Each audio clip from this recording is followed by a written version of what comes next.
Okay, let's go to the last subject now. This one I thought was interesting. So you guys, can I say you were the easiest guest to interview ever, Bruce? This is amazing.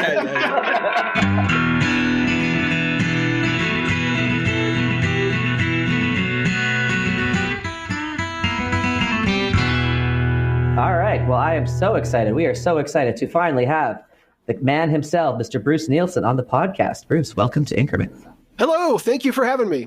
Yeah. So for guests who have not done themselves the honor of listening to Bruce's excellent podcast, The Theory of Anything Pod, he's kind of a fellow traveler in the Deutsch popper space and has been doing just amazing work exploring Deutsch's four strands in particular. So highly recommend everyone go listen to his pod.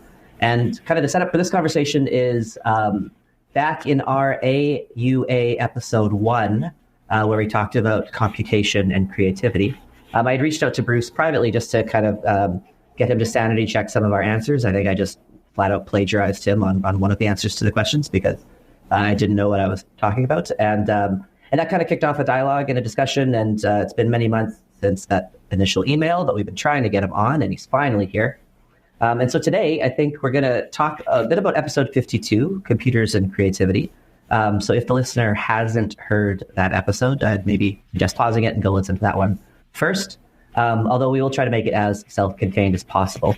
And so the topic for today is just computers and creativity. What does Deutsch mean when he talks about people being creative and computers not being creative, etc. And if you have listened to Bruce's podcast, you know he comes very prepared, which is excellent. So I'm basically just going to turn the driver's seat over to Bruce and not even attempt to do the traditional question, answer, interviewee nonsense because Bruce is prepared. So that's my setup. Ben, I don't know if you have anything to add before we kick it over to Bruce, but let's just let him steer the ship, shall we? Yeah, let's do it. All right. Yeah. Okay, well, so actually, let me ask you guys some questions. So first of all, let me just say that your podcast on creativity was excellent.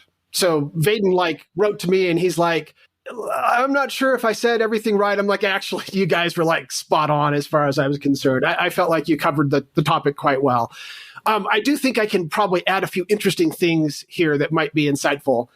So let's start with what I'm going to do is I'm going to offer you a couple of examples of potential creativity from a machine. And what I want you guys to do is I'm going to give you the example, and then I want you to really think about, is this an example of creativity or not? Okay.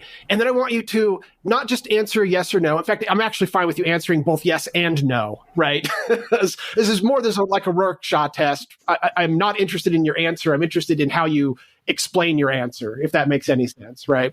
Okay. So let's start with the program called Logic Theorist. So Logic Theorist is sometimes credited as being the first AI program ever created. So it was written before the term AI was coined. It was showed off at the Dartmouth conference where AI as a term was coined for the first time. So it predates the term AI, right?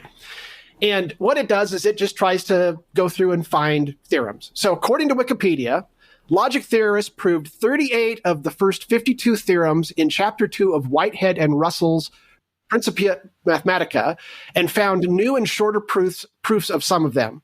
So in other words, Logic Theorist came up with proofs that no human had seen before. Does that make it creative?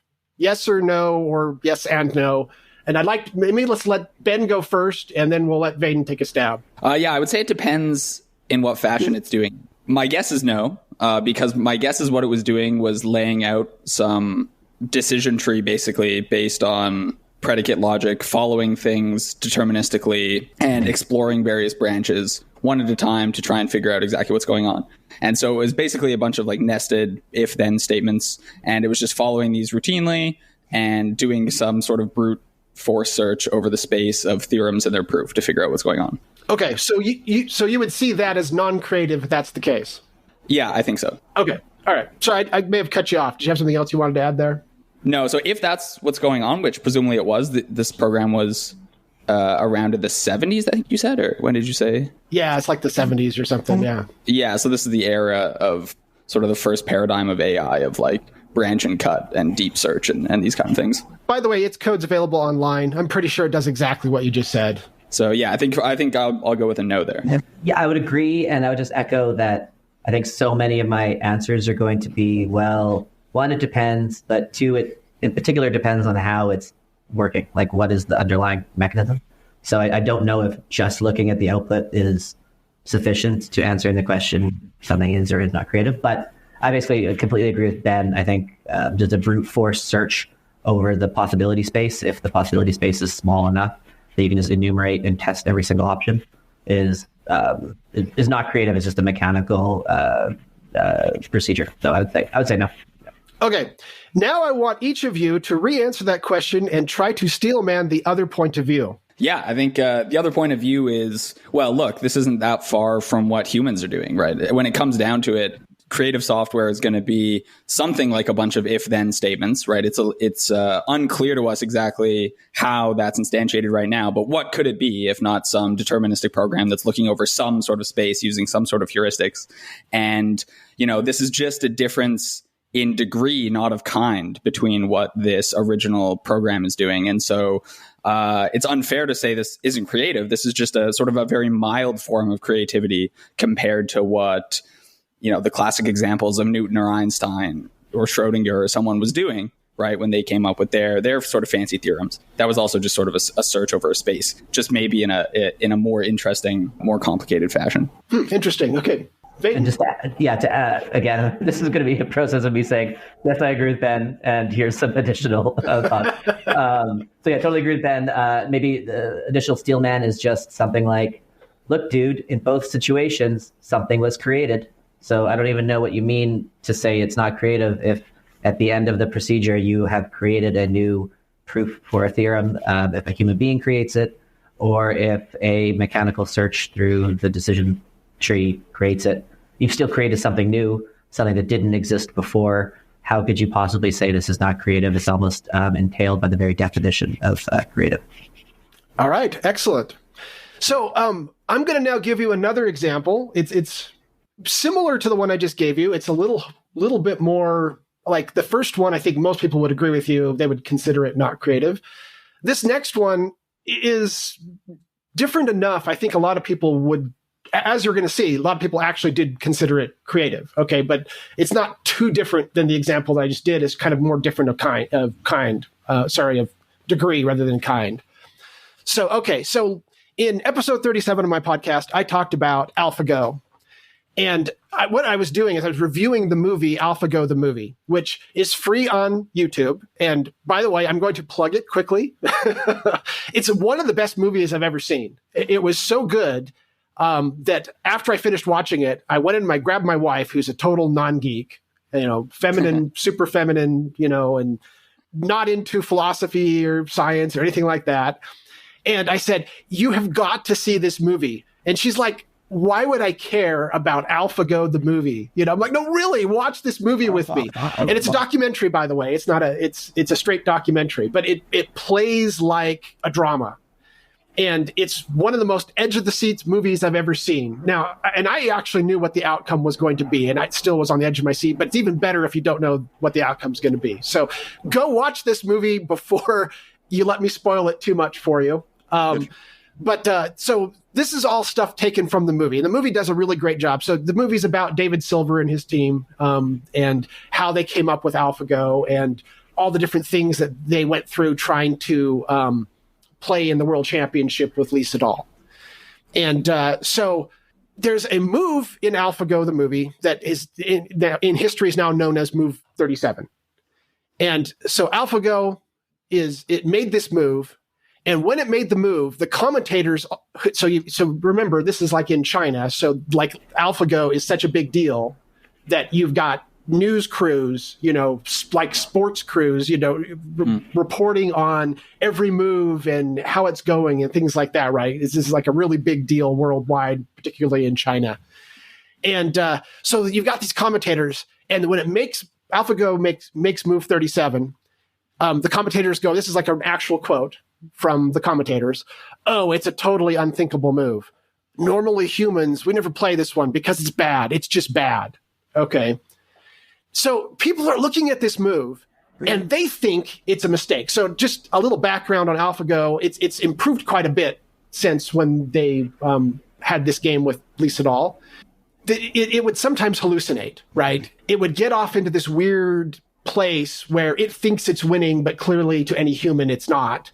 And so they kept having this big concern that, it plays really well, but if it gets into one of these places where it's hallucinating, it's going to lose to Lee Sedol, and it's going to lose really in an embarrassing way, right? And part of the tension of the drama is, will AlphaGo do this, right? Because it's got this history of going into this hallucination space and just starting to make moves that, any kindergartner can see is wrong, right?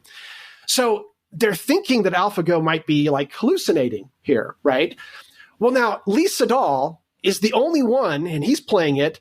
And afterwards, he explains what he thought when Move 37 happened. And he says, and this is a quote from Lee Sedol, "I thought AlphaGo was based on probability calculation and that it was merely a machine. But when I see this move, I changed my mind. Surely AlphaGo is creative.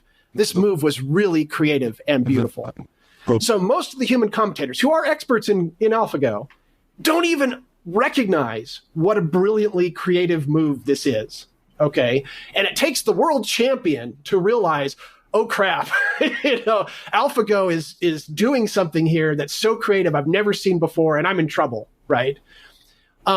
So it then goes on to win that game, spoiler.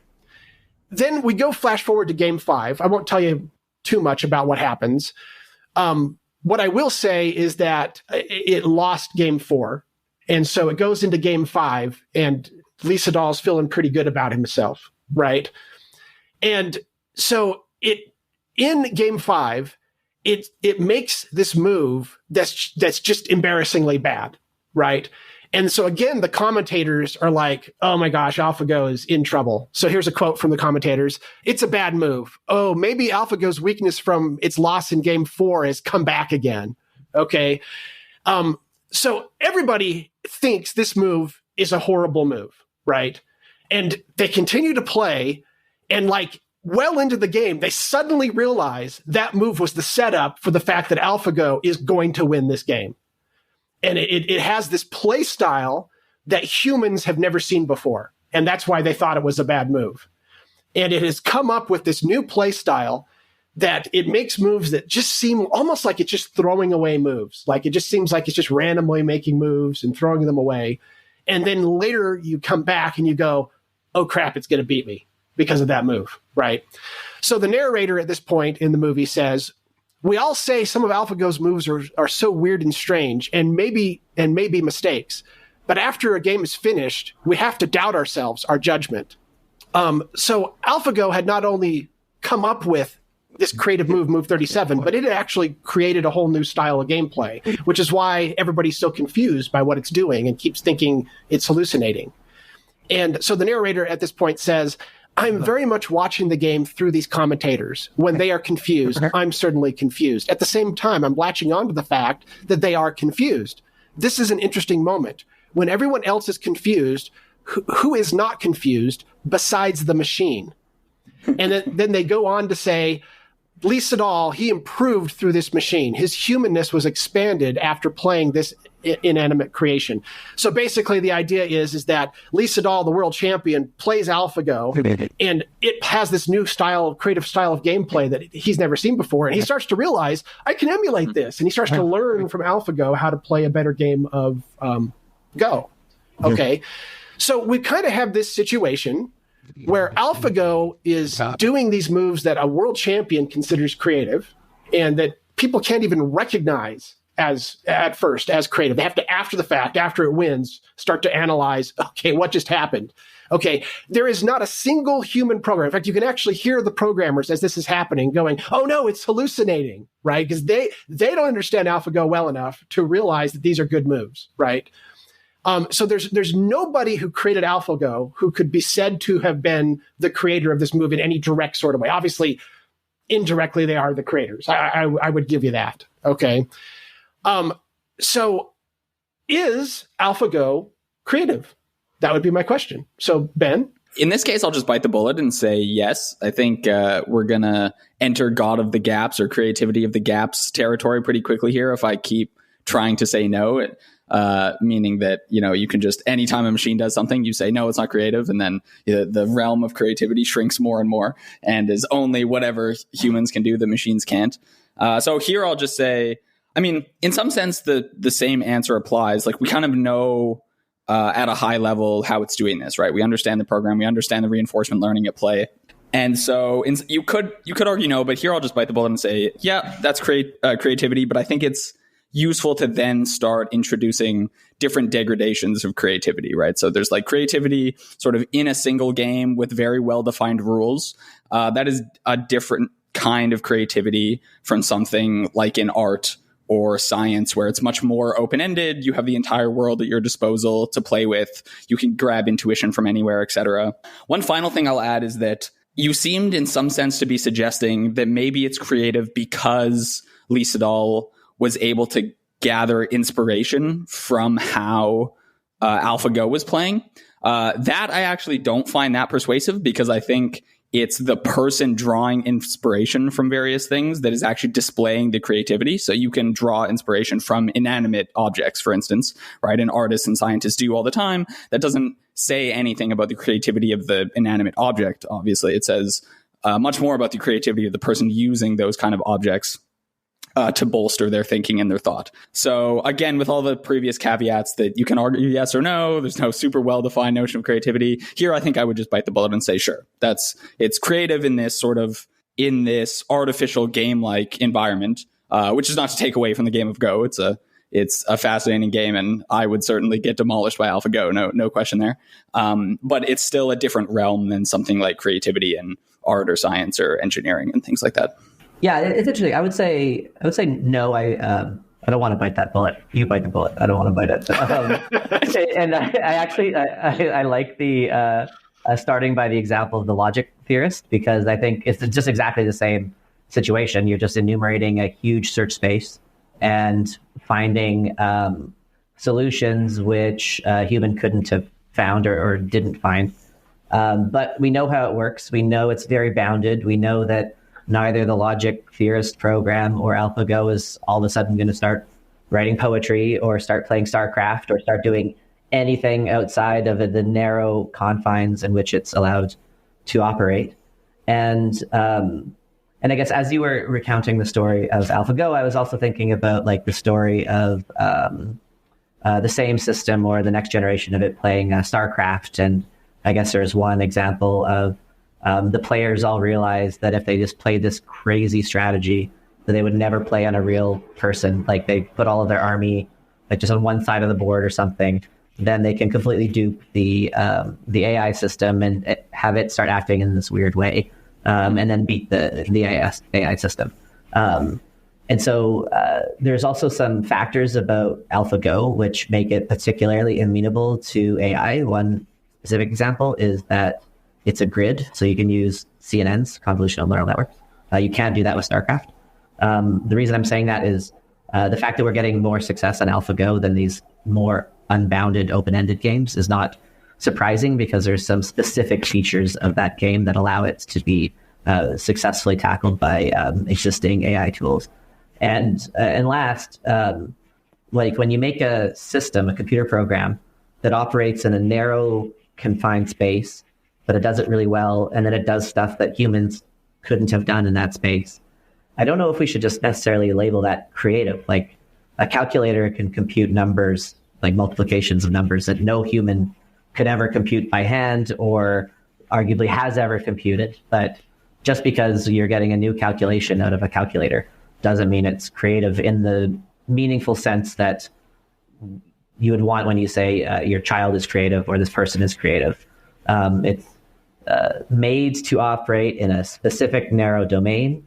And then when it does well in that domain, if you don't understand how it works, then yeah, you could say it's creative, but that's just a creativity of the gaps thing. And so to conclude, I like the comparison to the logic theorist, because I think that all of the intuitions about why the logic theorist isn't creative should just map onto AlphaGo. It's the exact same thing. It's just a bit more advanced and a bigger search space. So that would be you have figured out why I used those two examples. Well, I take issue with the calculator example a little bit. So I agree with what you said there, but I don't think the calculator example is precisely fair, because if you ask a human to perform the same calculation that a calculator is doing, it can do it, right? It'll just take us a little longer, but we know how to do it. Whereas the same analogy doesn't quite apply to AlphaGo. If you say, now come up with a move that will beat Lee Sedol, right. A lot of people can't do that, right? So it's not the same sort of closed. I don't think a lot of people can do a logarithm of a number. I think that you have to use a calculator for that. You used to have to do it in lookup tables, right?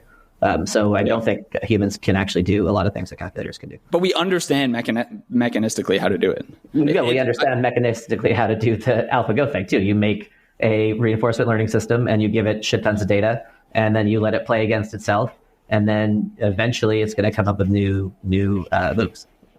Oh, that's a fascinating difference of intuitions. Okay, like, I don't know how much this is worth pressing on, but I really view just a straightforward calculation to be much different than. I agree that it's different, but that's because we know how a calculator works, right? Give a calculator to somebody in the 1300s, and you say, okay, you give me the logarithm of 943. And then they're going to do this because you have to look it up back then. And then you give it to a calculator, and then the calculator gives you the answer. They're going to say, oh my God, how did it create that answer? Because they don't know how it works. But once you know how it works, it demystifies the whole thing, and then you know exactly what it can do and what it can't do. And then you'd stop using the term creativity. But in both cases, something is being created which a human being on its own couldn't have done. So you're saying the analogy for the AlphaGo case is like, okay, you'd follow the weights. Like if humans needed to, you know what the input is, you know what the context is for that point in the game. Now you feed the weight, you do the linear algebra, you get the move spit out at the end, and there we go. So it's not creative. Basically, yeah. The analogy is something like the input to the machine and the human is the same. The machine outputs something that the human can't output. We don't entirely know how the machine is doing it, but because the machine is creating an answer or creating a move, in both cases, the lack of understanding is then plugged by saying it's creative. And the calculator example is just utterly trivial. Of course it is, but that's because we just know how calculators work. And I would imagine that if you ask David Silver, what do you think about this move? Do you think that your system you wrote in PyTorch and trained with GPUs for the last 6 months, is it actually creative? I'm sure he'd say no. And actually, I can say something stronger, which is that, blanking on the leader of OpenAI, whose name everybody knows, who I'm just blanking. Sam Altman. Yeah, Altman, thank you. So he was talking on, I think, Lex Friedman, and he said about ChatGPT, like, it's just a tool. He prefers to not call it AI. He doesn't think it's creative. He just thinks it's nice that he calls it software. That was I thought that was brilliant. He called it software, right? But this is what I'm talking about. He knows ChatGPT as well as the rest of us know calculators.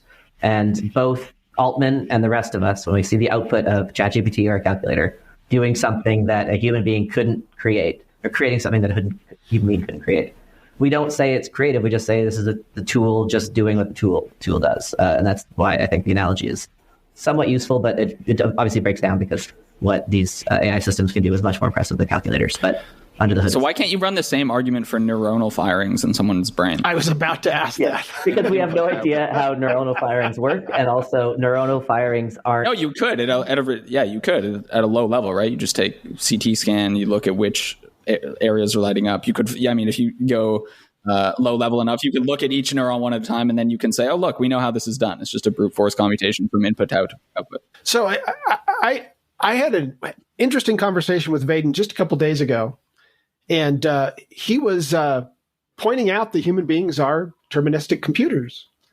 How does that affect your argument to realize that from a certain point of view, even if we don't currently understand it, humans are themselves just a computation? In theory, at least in principle, we could work out what the computation is for Einstein to discover general relativity. Yeah, well, so there's a couple things there. So one, I'm 100% a determinist, and I think that Deutsch hasn't properly reconciled the fact that he's a determinist when he talks about memes and the causal power being in knowledge and in jokes.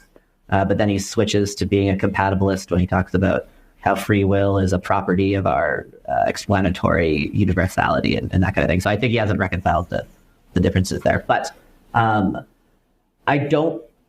So I think this is something that you've pointed out in one of your blog posts, something that I've been pointing out ad nauseum and that Popper missed, which is that determinism is not the same thing as predictability.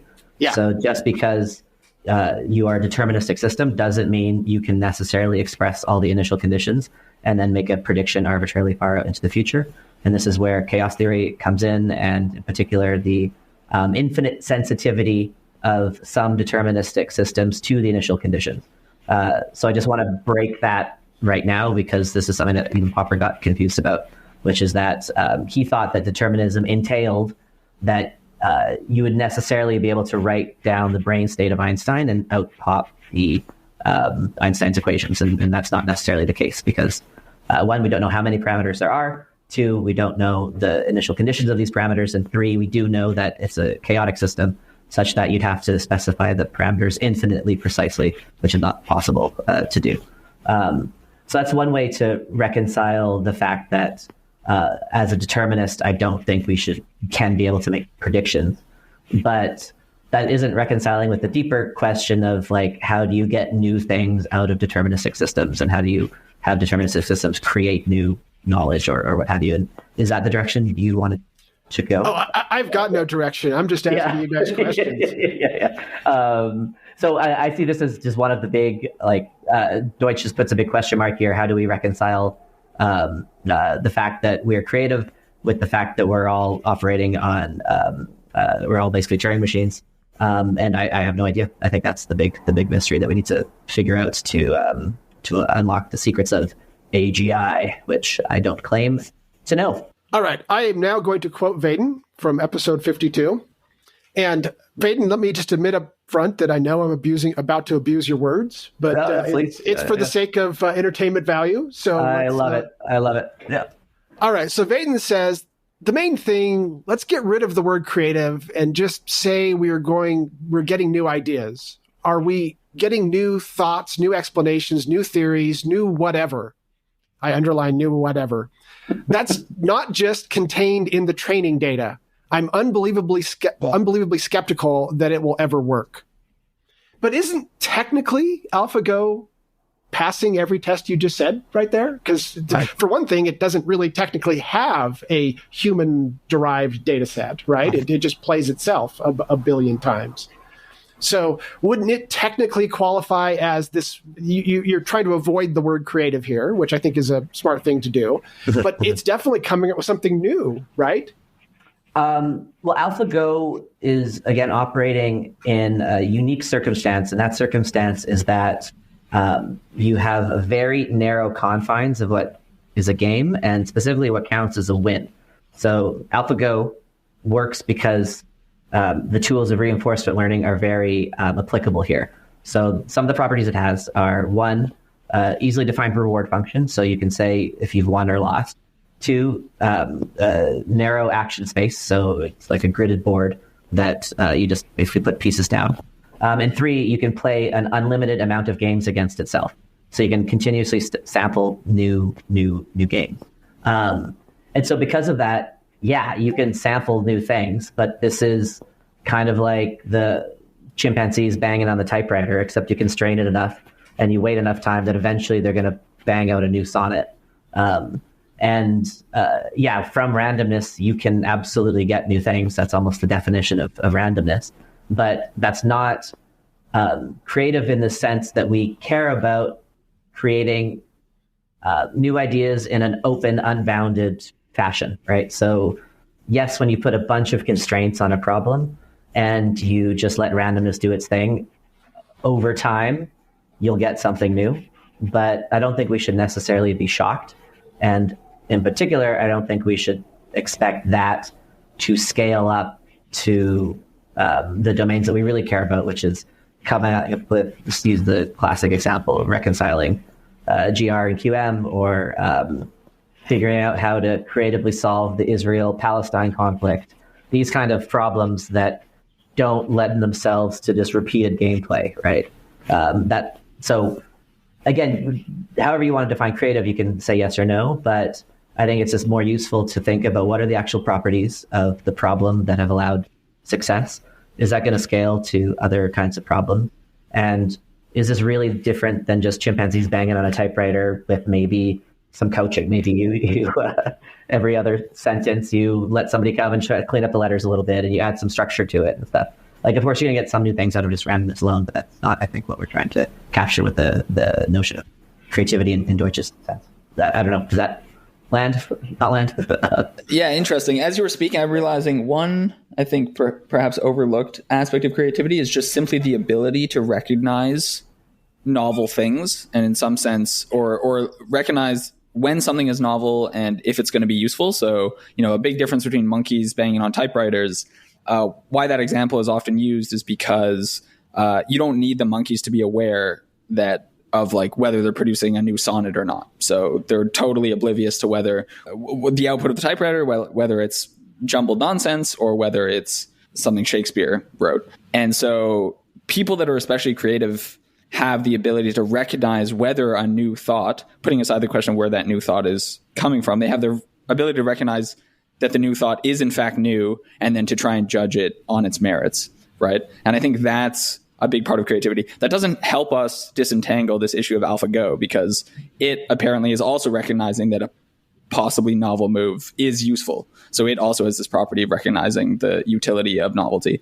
But anyway, yeah, I just, as you were talking, this sort of recognizing that new things are in fact new seems to be a non-trivial part of creativity. Let me just go a bit further with the monkeys on the typewriter example. And I think this might be useful, but Ben, you understand the underlying reinforcement learning algorithms enough to tell me if the metaphor I'm about to use is misleading the public. So please correct me. But when I talk about a reward function, that's kind of like stopping the monkey after each page and saying if the thing that they've just banged out is good or not. So if you generate enough random stuff, eventually, yes, you're going to get something new just by sheer dint of brute force and randomness. I don't think anyone would say that that's creative, even though it is creating something new because you're just basically randomly hoping for the best.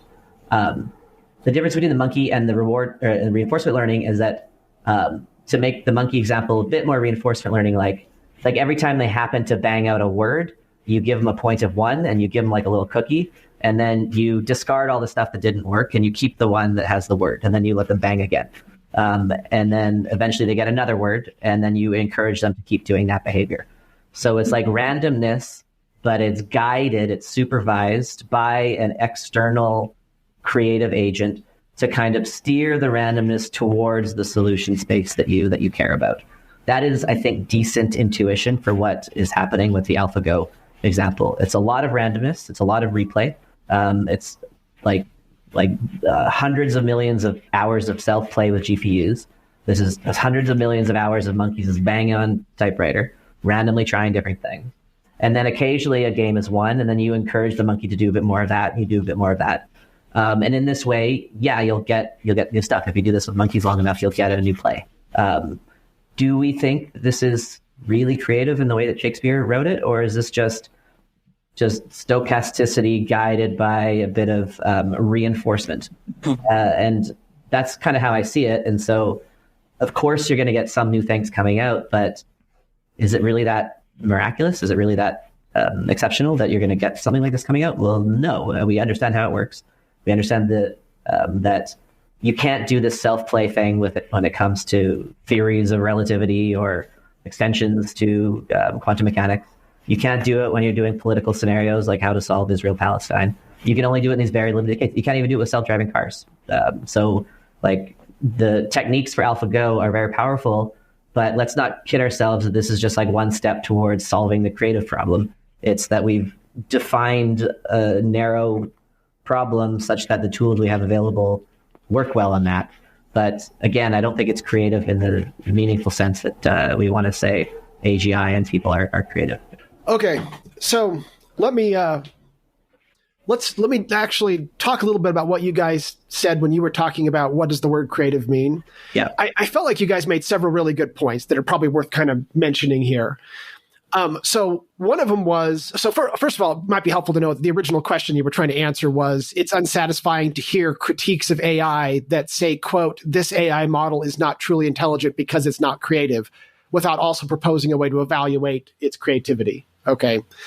So Ben, I think it was Ben, sometimes I can't tell your guys' voices apart. So we've heard, yeah. He says, it kind of feels like we're using the word creativity as a vague suitcase word to encapsulate, quote, everything we don't yet know about intelligence. Now, I would point out that that's almost precisely what Vaden's saying at this point, right? He's using the word creativity to explicitly mean that thing that humans do that I don't know what it is, but I know that AlphaGo is not doing it. You know, Yep. It's more. All I can say is, at least I'm owning up to that. That's particularly how I'm using the word. Yeah. For sure. And then it's also interesting. I was laughing about this. Vaden says early on, you know what? I don't even go there because the word creative just means different things, different circumstances. And then he promptly goes on to spend, considerable time explaining why machines are not creative for like the rest of the podcast. Yeah. I went there. Yeah. I actually think that this is, and then the other one that was, I thought useful was, Vaden at some point says, look, I think we need to introduce this idea of the word means different things depending on what problem you're trying to solve. And then Ben actually started to use the word lower and higher forms of creativity at some point. I actually think that's the right answer, right? This is a word that is rather vague. And it really does mean different things to different people, which is why I asked you to steel man the logic theorist example, because I think there's a good case to be made. The logic theorist was creative. It depends on what you mean by the word creative, obviously. If by the word creative you mean that thing humans do that we don't know what it is, then clearly it's not creative, right? Just pretty much by definition, it's not creative.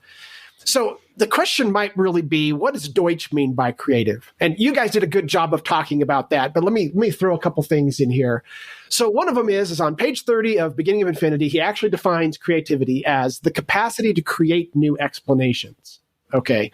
Now, under that definition, so now I'm telling you, when I say, is this creative, I mean that definition of creativity. Is logic theorist creative under that definition? I would say no, but neither is Van Gogh or Picasso, because unless you want to say that painting is equivalent to an explanation. Oh, you went there right away. Thank you, Van. Yeah, I don't know if that's where you were going to go, but like you can define creative that way, but that has its own problems, right? Because now you have to say that Moonlight Sonata is equivalent to an explanation, and now you have to start just torturing the definition of explanation to encompass things that are non-linguistic and purely emotional, which I don't even know what you mean if you're going to say that a song or a painting is an explanation. Well, and so art does have a theoretical side nowadays, right? Ever since like Michelangelo, they started to try to work out, a theory of perspective and things like that.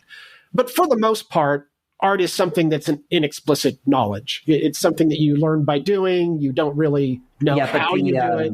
But the concept of an inexplicit explanation is nonsense. There is no such thing as an inexplicit explanation. An explanation is by definition explicit.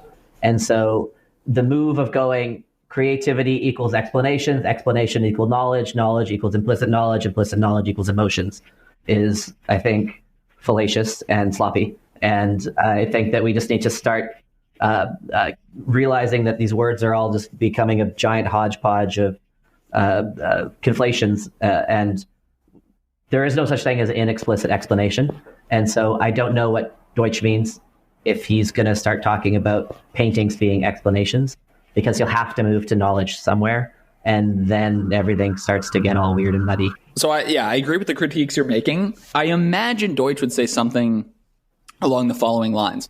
So he would agree, presumably, that a painting is not an explanation. I think what he would say, though, is Michelangelo has an explanation in mind as to why he's making certain decisions with the painting as opposed to others. So he has a theory of why certain forms, why certain people, why certain shapes, why certain colors, why these kinds of choices are being made as opposed to others. And this is something that actually is interesting, because I think AlphaGo and the logic program probably cannot do this. right? One, because they're not linguistic devices, so they can't literally speak to you and tell you what the explanation is. But I think inherently there actually is no notion of explanation. It's sort of pattern matching and brute force search at the end of the day, and they're just trying combinations. And in AlphaGo's case, there's some probabilistic paradigm at work. In the logic case, there's not. It's just brute force. But there's no really notion of an explanation there. But when the person is producing some creative work, sure, the creative work is not always an explanation in and of itself, but they have an explanation as to what they're trying to do and why they're doing it.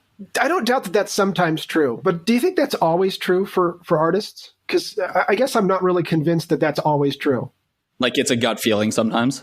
Oh, I think a lot of times artists have no clue why this works or this doesn't. That's it's just 100% my experience. Like when I'm playing guitar and like trying to write a new song or whatever, I'm not thinking I have an explanation and now I want to write a song. I'm just like, it's like muscle memory. I just going through different patterns in my hand. Then one thing kind of sounds good and I like that. And then I try to play more of that. And it's much more this, like the concept of inexplicit knowledge makes perfect sense, right? Like you spend a lot of time practicing some motions and then all of a sudden it becomes like part of your, like your muscle memory, and then you just have it in your body.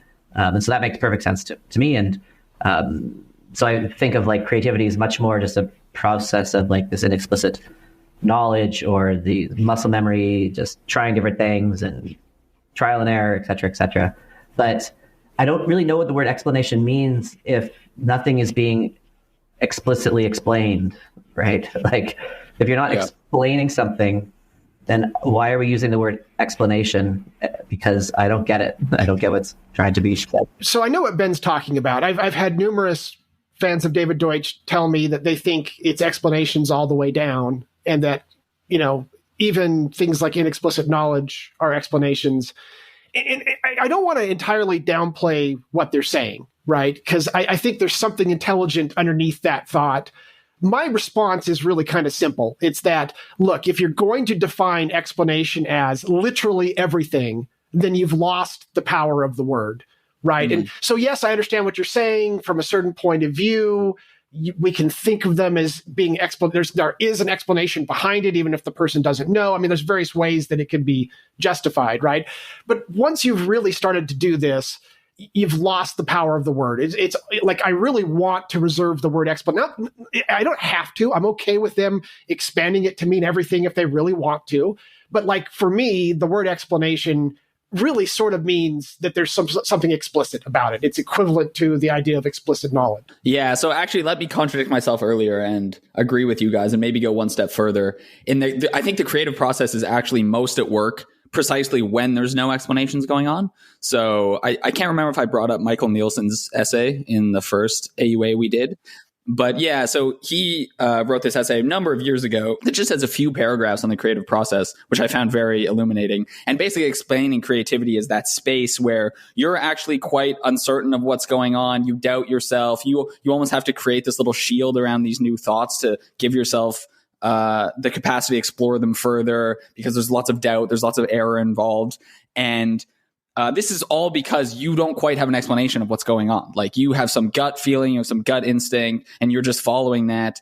And once you arrive at the explanation, you're almost out of the creative process at that point. Like the new idea has been generated at that point, and then you're following the consequences and trying to make it as robust and rigorous as possible. But the actual creative process is maybe precisely the space you're in when no good explanations are at play, and you just have to. And that's why trying to get a handle on exactly what creativity is so confusing for us, because machines don't operate in this weird nebulous subjective space where you can't explain why you're feeling a certain way and you just kind of follow your instinct, right?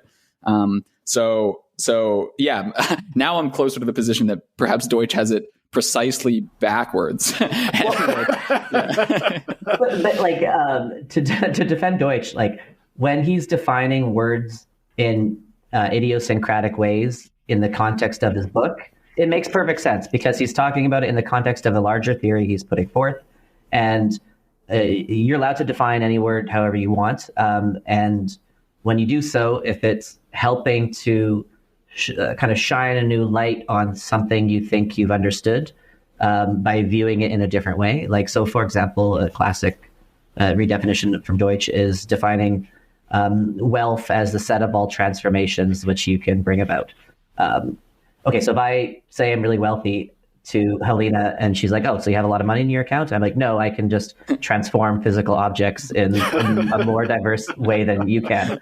She'll be like, what the hell are you talking about? But that does make a lot of sense from a different perspective. And so I get that it's valuable to define wealth in one way when you're trying to see it from a new angle. And I get that when you're talking about knowledge production and scientific progress, it's valuable to define creativity as the ability to create new explanations. And I'm totally fine with you doing that.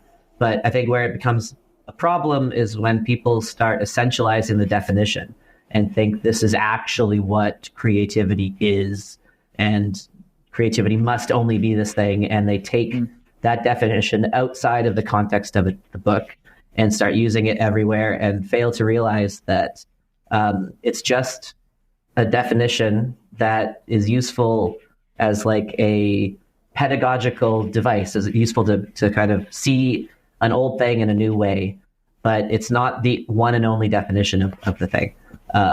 And so, just to conclude, I have no problem with Deutsch defining words this way, but we just have to remember that just because Deutsch has defined it one way doesn't mean that's the only way that we can think about it. And the words can have multiple definitions, and that's all fine and good and dandy. And so I'm okay with using creativity to mean the capacity to generate new explanations when you're kind of thinking about creativity in an epistemological way. But this is not the way that John Cleese thinks about creativity. And there's that other side of creativity as well. And we can't just forget that too. That's my only point. Yeah. So getting back to the original person who asked the question, where they were paraphrasing a fan of David Deutsch saying something to the effect of, this AI model is not truly intelligent because it is not creative. I think, and I've heard people say stuff like that, right? So I've actually heard it numerous times.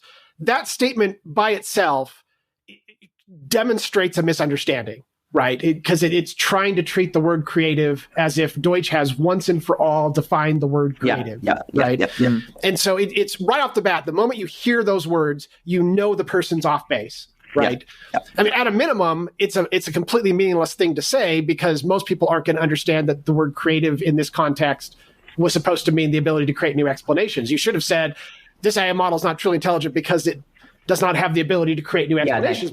Excellent point. Yeah. Right, but at that point, now you have to say, well, what do you mean by explanation? And it sort of removes the force. The person who's saying this is clearly intending to say something intelligent, and then they don't really know what they're talking about, right? And so they're kind of getting off base. Now, here's where things get interesting.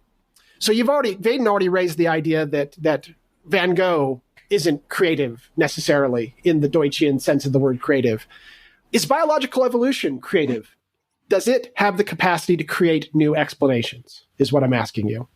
My initial instinct is no. It maybe has the ability to create organisms that can create new explanations, but I think that's perhaps one step removed from actually creating new explanations itself. Exactly. It's amazing how our intuitions are aligned because we've just been talking to each other for so long.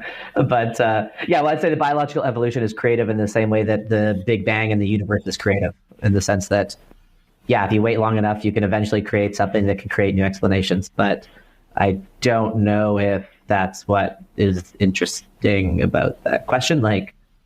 Because if you say that it is creative, then you also just have to allow that the laws of physics are creative, because it's then, it's the laws of physics that are giving a rise to the phenomenon of evolution. And so, right, if you allow yourself to this infinite regress, then the Big Bang was creative, et cetera, et cetera. Right. Yeah. So it's interesting. Deutsch, when I got a chance to talk with him, which I report about in episode 44 of my podcast, and now, unfortunately, I wasn't able to record him. So you're assuming that I'm properly reporting what he said, which may or may not be true. We trust you. We trust you. But he actually told me, and I didn't even bring this up. He just brought it up on his own. He said, under my definition of creative, evolution is not creative. He says, and obviously, I actually do believe evolution is creative. It's a different sense of the word creative. And he immediately said, it's not reasonable that we're going to use one word to mean one thing, and that's the only way we ever use it. He says, of course, it would depend on context and things like that. So he needs to tweet that. He really. I agree. I agree. For the benefit of his. There are people who are so stuck on particular definitions that he's used, like the definition of problem being the conflict between ideas, and then just can't conceive of a problem being anything else at all. But that's just one way to think about what a problem is. But a problem is also when you have a flat tire, or like. So just being stuck on the definition and then trying to find logical contradictions in the various definitions he's given, as if all definitions have to logically cohere, which they obviously don't, is just a totally vapid way to engage with the content of his book. Yeah. I think so. I agree with you that I wish he would have said this, right? The book would have really benefited since Deutsch. So there's an issue that Deutsch is trying to do when he uses definitions. I think Vaden did a good job of explaining it. But basically, when you have a concept, it's just too hard to keep referring to the concept by describing the concept. So you need a word, right?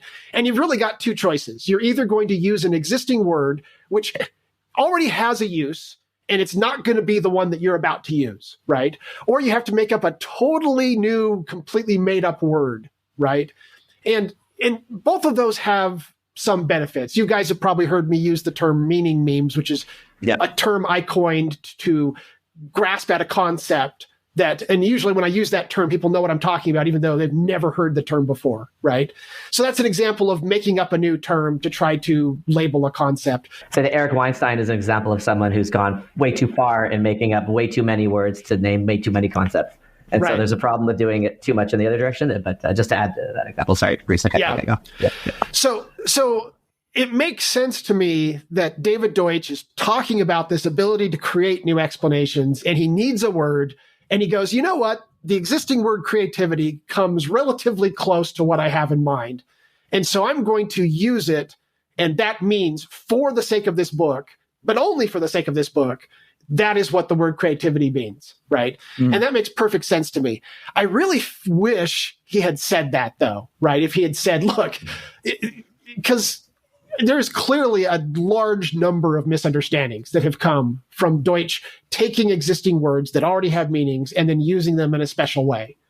And you end up with, Vaden gave some good examples of the idea of a problem being a conflict of ideas, things like that, right? And then people are trying to force fit that into everything. Eventually you end up with explanations meaning absolutely anything, and problems are literally anything, and they're somehow related to ideas which now mean anything.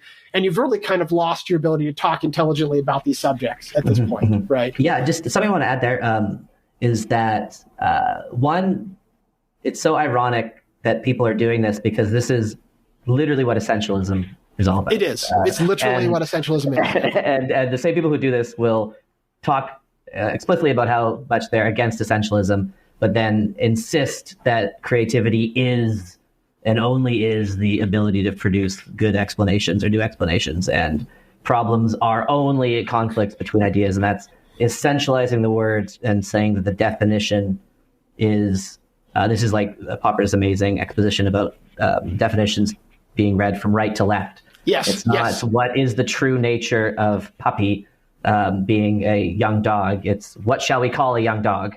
Let's just call it a puppy. So you start with the definition, you read from right, and then you say, what's just a shorthand label for this thing, the word.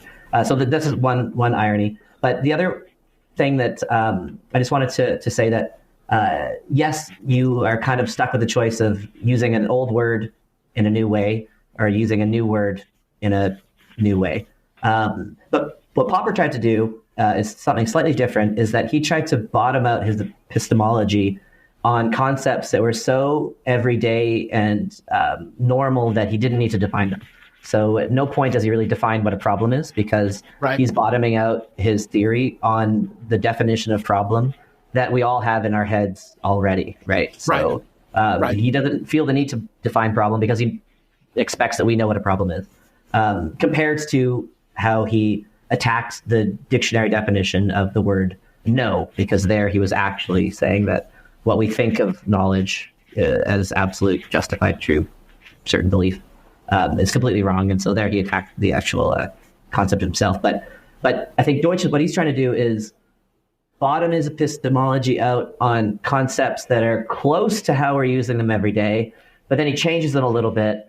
And that's where I think the trouble can lie, because then once it's switched, people think, well, I really deeply know what an explanation is, what creativity is, because that is exactly what Deutsch has told us, when really you should view it as, just like you said, Bruce, it's like coming up with a label for a new way to think about stuff which is related to your everyday. I've kind of got a little hand wavy, but just to echo and kind of reinforce what you're saying, I totally agree. So all this leads to the discussion Ben had in episode 52 about does Deutsch think that humans are creative all the time?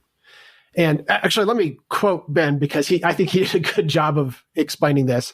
He says, I think Deutsch would say something stronger, though. I think he would say humans at all times are doing something fundamentally different from what all other animals are doing, because he has this view of the mind where it's like this bag of theories at all times and you're constantly criticizing them. He views humans as being creative when he talks about humans watching TV. And if we're not problem solving, then that's called death. Okay. I've heard, like when Ben says this, like I can think of, like, I don't know if I can point to exact quotes somewhere, but I can think of, oh yeah, I remember Deutsch saying that, and things like that. So I know what Ben's talking about. There's this idea of even just passively, because the bucket theory of mind is false. And for the moment, we'll ignore the fact that Popper's version and Deutsch's version may not be the same thing, but the bucket theory of mind is false. And so it's impossible for you to passively take information in. So even watching TV is a creative process, right? And like we've heard Deutsch say things like this. And I think that there are certain arguments that he makes in Beginning of Infinity where the argument literally doesn't make sense unless you are starting with the assumption that he means that humans are creative literally all the time. So what I kind of have in mind here is, so he goes over Richard Byrne's theory of animal intelligence. I want to say here that I don't think Deutsch does Byrne's theories justice, like really at all. But let me go ahead and kind of summarize Deutsch's summary of Richard Byrne's theories, since that's what we're interested in this case. And it would be too big of a discussion. Like I did like 4 podcasts on Richard Byrne's theories, and it's not easy to summarize his actual theories. And in some ways, Deutsch is summarizing Byrne to something like the opposite of what Byrne actually ends up saying. So you just have to kind of keep that in mind. So he has this idea that of like apes, they've got this, or I think it was chimps, they have behavior parsing. And so they can learn animal memes. So you've got this weird little contradiction that he's trying to work out. And I'm going to actually do a podcast episode on this. So that's upcoming. But he's got this weird little contradiction he's trying to work out, because memes are knowledge and they're outside the genes. And as people know, Deutsch claims that all knowledge, animal knowledge, is in their genes, which I don't agree with, but this is what he believes. And let's go with that, because I'm trying to explain his point of view here. So memes are literally a case of knowledge outside the genes, and animals have memes. And he admits this in Beginning of Infinity. So he now needs to explain why animal memes don't count as knowledge. Okay. And so he goes through using Byrne's theory to try to explain them away as being a kind of knowledge. And what it basically boils down to is that according to Byrne's theory of behavior parsing, the individual movements that a chimp makes, so chimps have this thing where they're trying to take these seeds and they want to eat them, but they've got these thorns. And so they have to go through these complicated sets of maneuvers to be able to get the thorns off so that they can eat. And Byrne believes that this requires this extra level of intelligence that most animals don't have. And one of the reasons why is because it's not just mechanical. They have to actually understand enough that they can think, okay, I got to roll the seeds against my face, and I got to do this with my chin. I got to do that until a certain point is reached, and then I got to do this next. And so it's not possible to simply by imitation learn what it is you need to do. You have to have some level of understanding, according to Byrne, how this of what you're doing so that you can work it out. Okay. So behavior parsing, though, looks at the individual movements, and it shows, in his theory is that the individual movements require no underlying explanations, that they're just statistical correlations or imitation, that the the baby ape watches the mother. By the way, the baby ape only gets to watch the mother, which is interesting. And so, because the other apes won't eat in front of each other. And so it watches hundreds of times and it figures out what are the different movements it needs to do. And once it knows those movements, then it has, according to Byrne, this intelligence to kind of string the movements together. But the individual movements, Byrne doesn't believe are based on animal insight or understanding. He thinks that they're just straight statistical correlations like machine learning, right? Now, there's a number of interesting things about this, but when Deutsch kind of goes through this part of the theory, he's trying to show that this means that even the most intelligent of animals don't understand things, okay? Because they're just using this statistical method to be able to figure out what the movements are. And he quotes like examples of where sometimes the apes will do the movements even though they're missing a thumb and the movement doesn't make sense without the thumb. So they've clearly just are imitating, what they've seen another ape do, and they don't have any understanding of the physics that are involved or something like that. Okay. So based on this, he's worked out what he thinks is this theory of animal memes, where the animal memes are just machine learning kind of knowledge, right? They're statistical correlations, and they don't require any underlying explanations on the part of the animal. And therefore, he discounts it as being true creativity or true knowledge because it's just this statistical correlation instead of this underlying explanation. Okay. Well, it's not too hard to see that to even make sense of this argument, you have to be starting with the assumption that every single time a human picks up a new meme, that they are doing it through explanations, according to this way of thinking. And he actually says this. He says humans always can explain their memes. Okay, they can always have, and it's not possible to come up with, the types of memes we learn in school or something like that unless you've actually got an explanation of what it is you're trying to do. And otherwise, it's just too complicated. Explanations compress things really, really fast. An ape can't do that because their memes are entirely statistical correlations. Okay.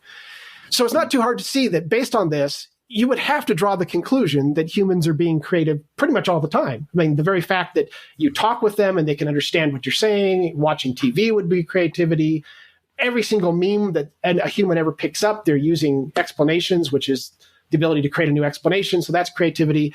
So from this point of view, when you're reading Beginning of Infinity, you almost have to take Ben's viewpoint that Deutsch is saying that creativity is something that you're doing constantly. Okay. It's interesting then that when I actually talked with Deutsch, he said the opposite. And he actually gave me an example. He says, well, actually, human beings aren't creative all the time. And he says, like Newton was creative, but then he gave me the name of a guy a scientist that worked out what the gravitational constant was. And he explained to me why that was a non-creative endeavor because it just required you to mechanically work out. You had to be intelligent enough, and this is kind of interesting. You have to be intelligent enough, creative enough to realize, I can work it out if I take these pieces of information and I work out the math for them. Somebody had to come up with that, but he saw that as mechanical. So in his mind, working out the gravitational constant was not an example of creativity. And when you're thinking of creativity in that way, it's way closer to the way Vaden was thinking of it, that it's something that's just occasional. It's these flash of inspirations. And so it seems to me that Deutsch largely kind of takes full fuse, right? He sometimes uses creativity to mean this occasional flash of inspiration that just is really rare. And he sometimes uses it to mean it's this thing that you do constantly, and it's basically what human beings do, right? And it's a constant part of our life that we have to be creative. And I found that interesting because it's another example of where we shouldn't really expect Deutsch to have a single explanation of this is what creativity is and then just use it consistently. He's kind of counting on you to, within context, understand, well, in this context, I mean this, right? Without ever having to define it, without ever having to explain it. And we generally get it, right? It can lead to confusion. We've talked about people who are confused over this. But I think often it's just based on context. It's more or less obvious that in some cases he means the ability to create new explanations, and in some cases he means the ability to create really new, innovative explanations, and in some cases he means that thing that biological evolution does, which has got nothing to do with explanations, right? And so I think that's fascinating because it's also kind of entailed in his discussion of the perspiration-inspiration phase, right? Where almost by definition, he's trying to say that the inspiration is when you're in your creative eureka moments, and then the perspiration is where you're just mechanically kind of going through the grunt work of figuring out the calculations. And I want to use some example of like creativity in this sense is, how do I explain this? It's like you have an object, you can always view it as like a single object, or you can take little chunks of it and zoom in and say that there's like smaller pieces of the object. And so you can view creativity from this broad perspective and use it to contrast like the eureka moment from the more mechanical working through the calculations moment, and say that eureka is creativity and the mechanical stuff is not.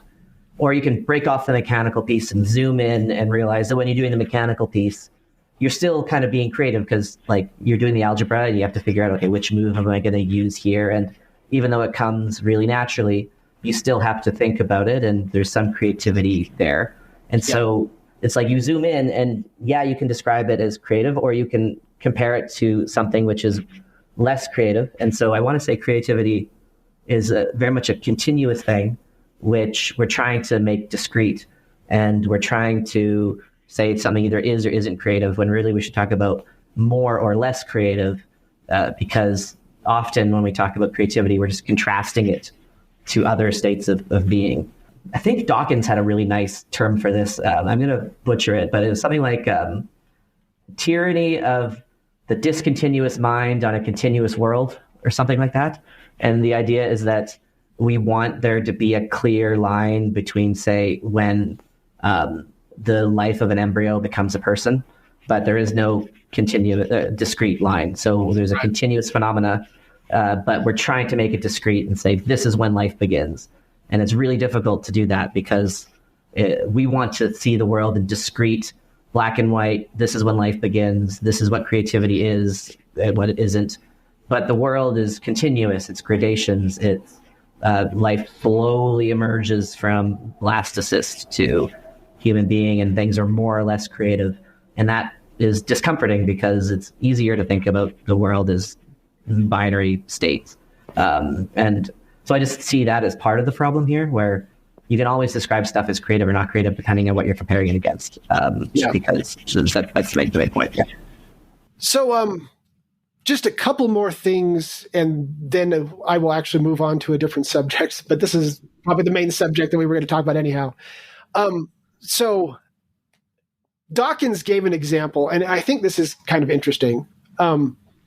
So when we talk about an animal's knowledge being in its genes, and I kind of said I just really don't agree with that. I feel like I kind of understand what Deutsch is getting at there, but I feel like it's such a severely misleading statement that I've got issues with it.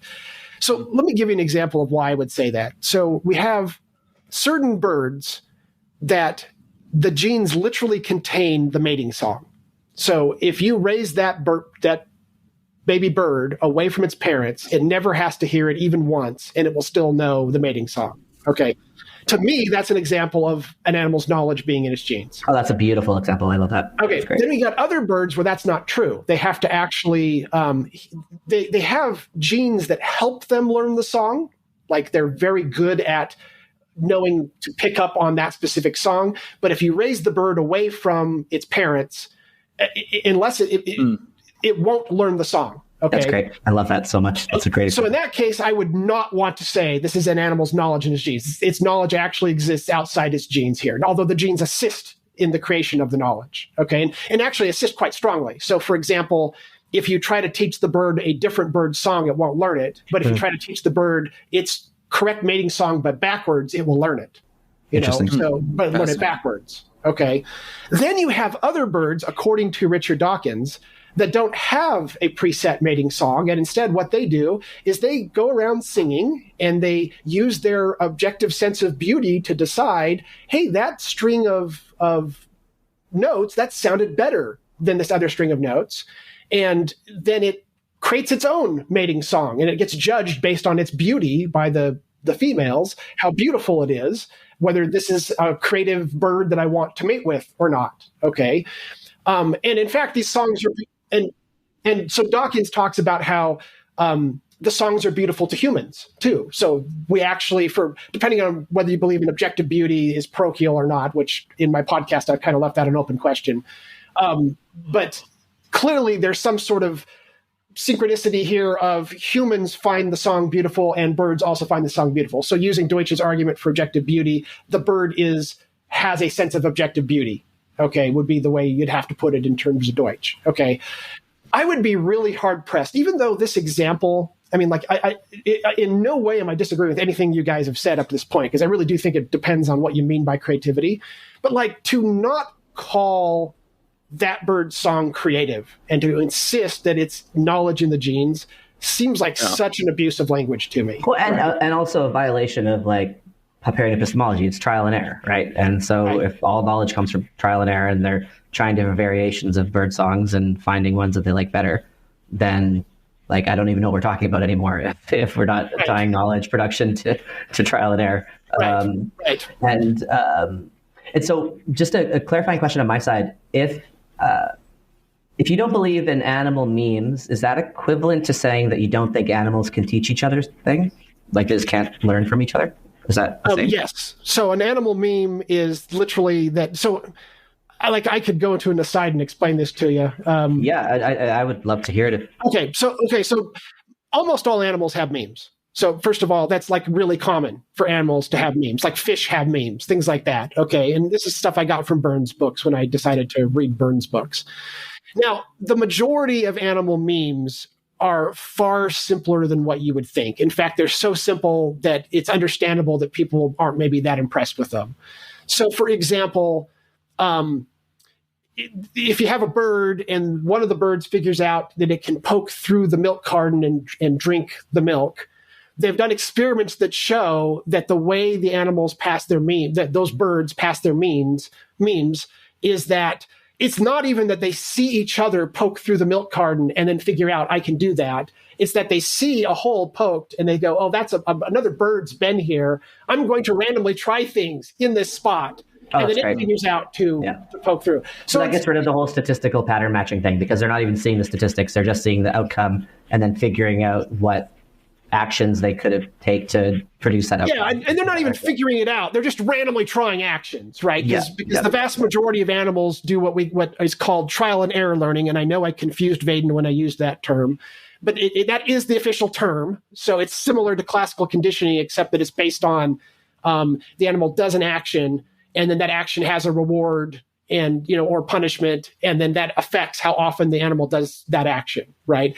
And the vast majority of animal intelligence is built on this concept of trial and error learning, okay? Now, Richard Byrne claims that, so this is why I find it somewhat ironic that Deutsch used Richard Byrne to try to claim that animals have no understanding, because Richard Byrne's entire career is built on trying to figure out when what he calls insight, which is he defines as a kind of understanding, evolved in animals. And he thinks it's evolved multiple times in animals. It's only a super small set, like a really small set of animals. It's great apes, gray parrots, probably dolphins. It's hard to experiment with them to be sure.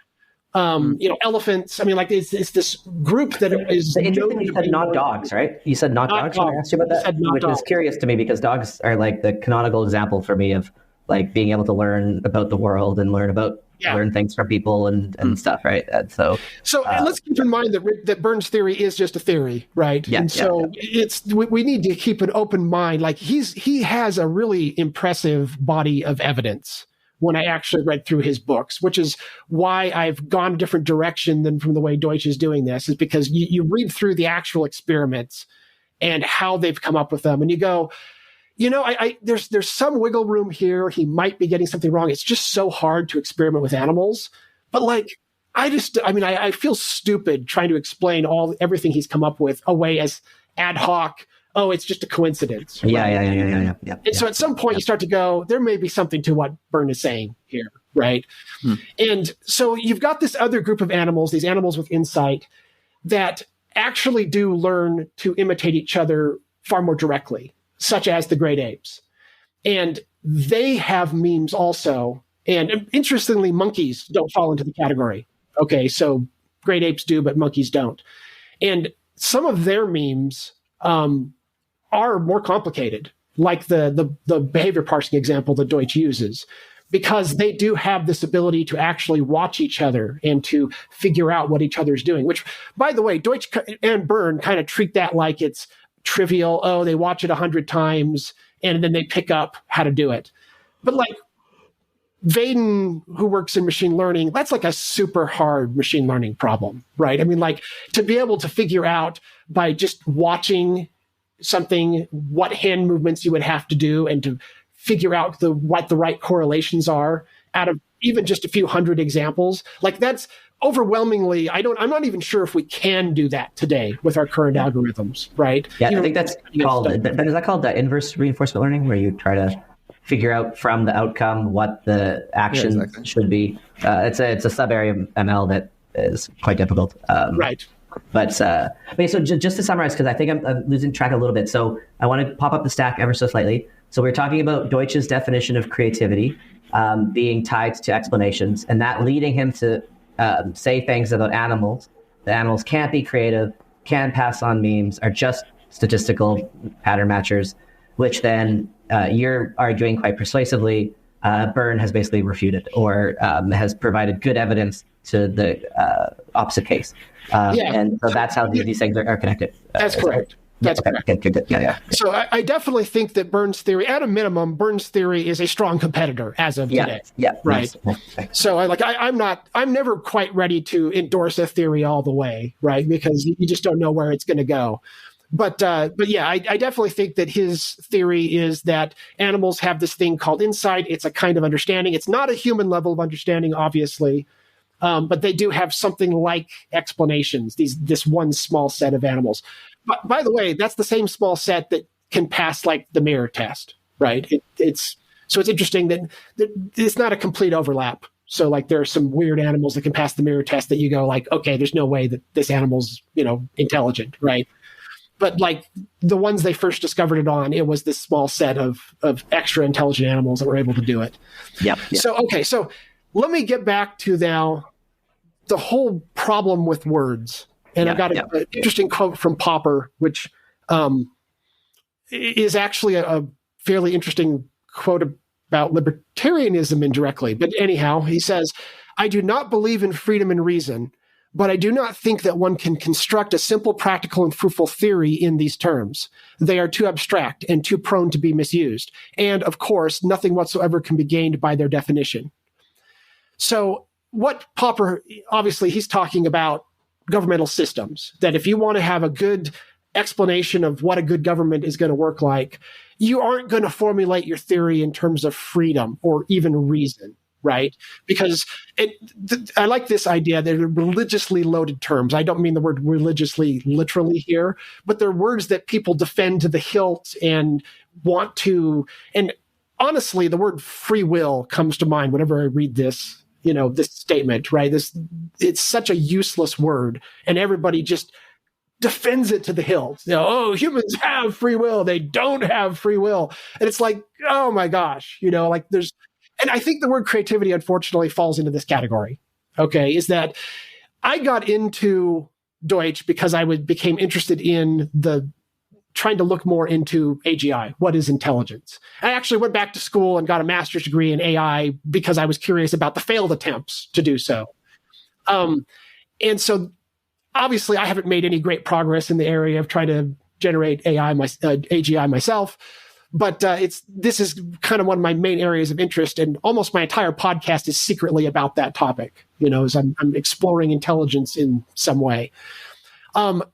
When we do have the AGI algorithm and a theory of intelligence, and we really understand it, I doubt the word creativity will play even the slight role in that theory. Like, it's just the wrong kind of word. There isn't going to be a theory of creativity in our future, right? So I think the word, Vaden maybe has this the best when he says that it just depends on what you're trying to talk about. Like right now, I don't know how to explain.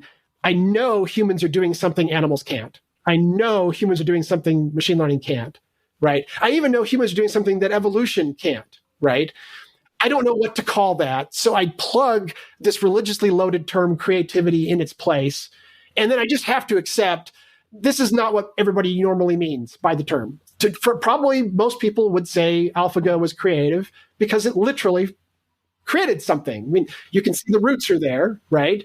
And yet, I don't think people who would say AlphaGo is creative, like when Lee Sedol says AlphaGo is creative, I don't think he's making some political statement about AlphaGo is going to be a path to AGI. Yeah, right? Yeah, exactly. Okay. So this would probably be how my own stance on the word creative. I don't think it's the best word. I think it's an almost, in some sense, an unavoidable word, and so we're going to have to talk about it. But let's be honest, it's just not really ultimately going to be how we're going to unravel this problem by studying. I would disagree with you in the sense that I think whatever word Deutsch used would have this problem. You're right. Yeah, You're the completely sense right.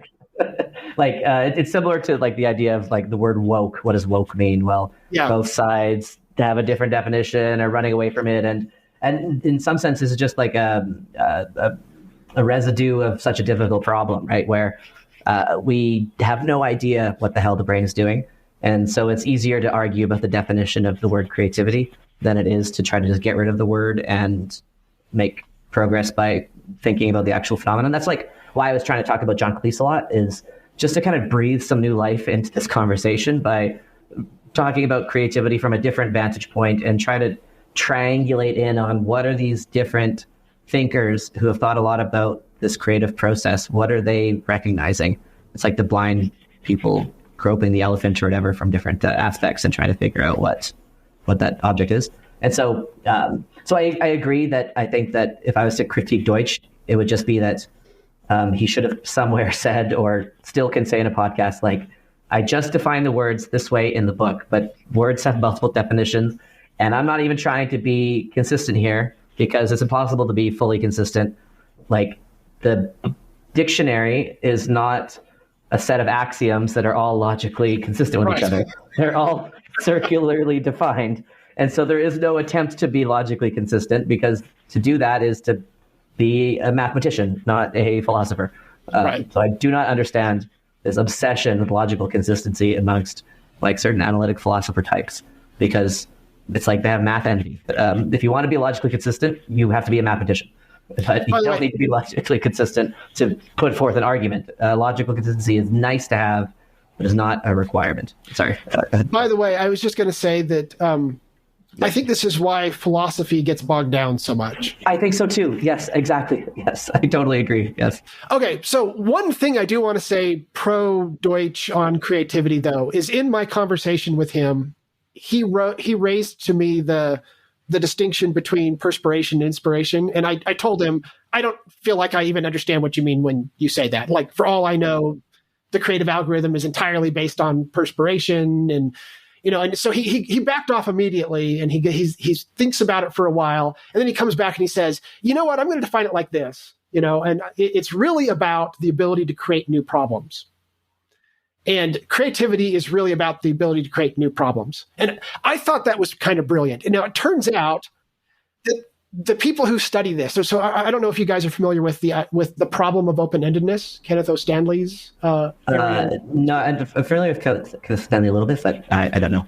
Okay, so there's a great article called, Open-Endedness, the Last Grand Challenge You've Never Heard of. It's on the O'Reilly.com website. And it's by Kenneth O. Stanley, Joel Lehman, and Lisa Soros. Stanley is, obviously, this is his whole career to try to study the problem of open-endedness. It's interesting because the problem of open-endedness, I think, is the connecting thing between biological evolution and human creativity, is that both of them are open-ended in different ways, maybe. Like, humans are more open-ended than biological evolution, most likely. But like, both of them are doing something similar in that they can they can create new problems for themselves. So in that article, which I'm going to be doing a podcast on tomorrow, actually recording, he says, Kenneth O. Stanley says, this is the highest level of open-endedness requires not only generating new solutions, but also new problems to solve.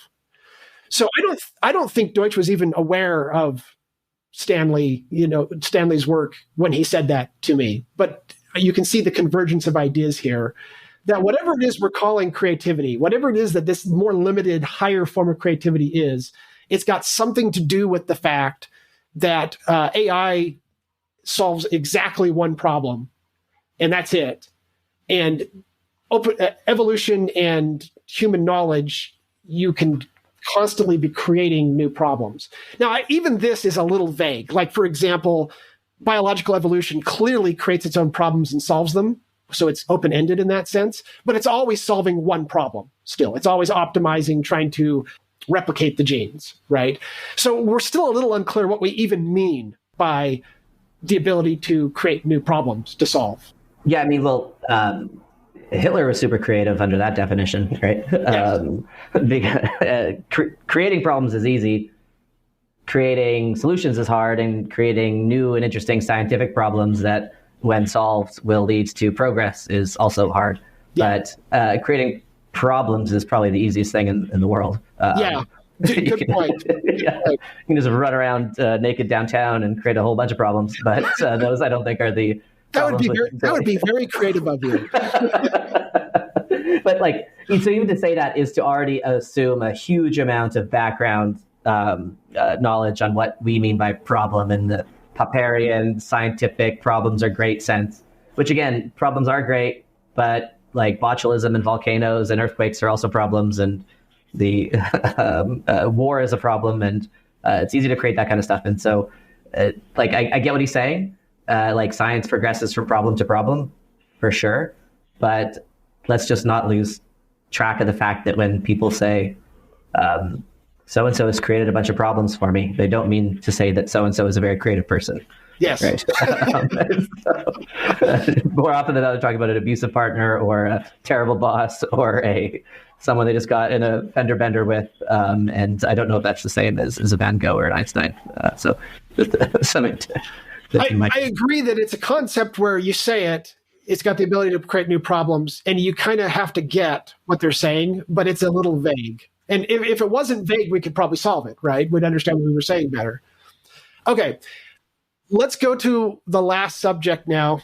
Nice. This one I thought was interesting. So you guys, can I say you were the easiest guest to interview ever, Bruce? This is amazing. Yeah. Your own agenda and everything. So whenever you want to be interviewed by us, just come on over. This is great. So you guys talked about Penrose a little bit. Yes, amazing. And then you both said, I'm not really familiar with his theory, so I can't comment. And in context, the issue was that Deutsch is saying that we need some new philosophy for AGI. How's that different than when Penrose says we need new physics, to be able to get to AGI? Okay. So that is a really good question. Now, there's an obvious kind of soft answer here, and that is that pretty much by definition, AGI, whatever it is, once we understand it, is going to be considered new philosophy because the concept of philosophy is very loose. Yeah, can I interrupt you and just ask to give the audience and also myself just a bit of exposition on Penrose's theory? Okay, so Roger Penrose, by the way, David Deutsch covers this in page 236 and 237 of Fabric of Reality. And he does, unlike with Byrne, where I feel like he doesn't get to the heart of Byrne's theories, I honestly think Deutsch gets to the heart of Penrose's theories pretty well. Okay. So Penrose believes that AGI is going to require new physics. And he bases that based on Godel's theorem. So he feels that Godel's theorem proves that a computer can't be generally intelligent like a human can. And then he has other reasons, like he has 2 books he's written on this subject, which, by the way, are excellent books. Like, even though I disagree with everything he says, like, these books are so good. And I think I learned more physics reading Penrose. In fact, a lot of my understanding of Deutsch that I try to explain to people came from reading Penrose. Like, you don't really understand Deutsch very well from reading his books as much as you do if you read the opposite point of view and start to critique it, right? So if you really want to understand David Deutsch, you almost have to go read Penrose and then go through and figure out what Penrose is doing wrong. Yeah, right? I would just generalize that to everything. You don't really understand the subject unless you understand the opposite case, and you need to understand both to contrast. But yes, completely agree. Yep. So Penrose's books is The Emperor's New Mind and Shadows of the Mind, where he lays out his case for why we need new physics to be able to solve the problem of AGI. And there's kind of two prongs to his attack. One of them is that there's something wrong with quantum physics. And one of them is that Gödel's theorem proves that no computer could ever be intelligent like a human is. Okay. Is it worth giving background for the audience on Gödel's incompleteness theorems, or is that sort of... Yeah. Well, I actually can give you some examples. So let me do a high-level pass first to see if you agree, and then maybe more examples would be helpful. But super high level. So like when you read about like Gödel, Escher, Bach and the incompleteness theorems and stuff, a lot of the intuition you can get from just the like the Barber paradox or the liar paradox, which is something like correct me here, but like this sentence is a lie. This refers to itself. And if it's telling the truth, then it's false. And if it's false, then it's true. So it's constantly oscillating between these true and false states. Captain Kirk used it to blow up a computer. Good. So there's something about certain... So then Gödel generalizes this and says that all logical systems will eventually either have this inconsistency problem or will have like an unreachable reachability problem. Well, there'll be some things that it can't discuss. Again, I'm being very hand-wavy here. So Penrose then comes along and says, well, okay, that's interesting because all computers are based on these logical systems. So they're either going to have this problem or not. They either have this oscillation flipping between true and false. That would be the inconsistent part of Gödel's claim.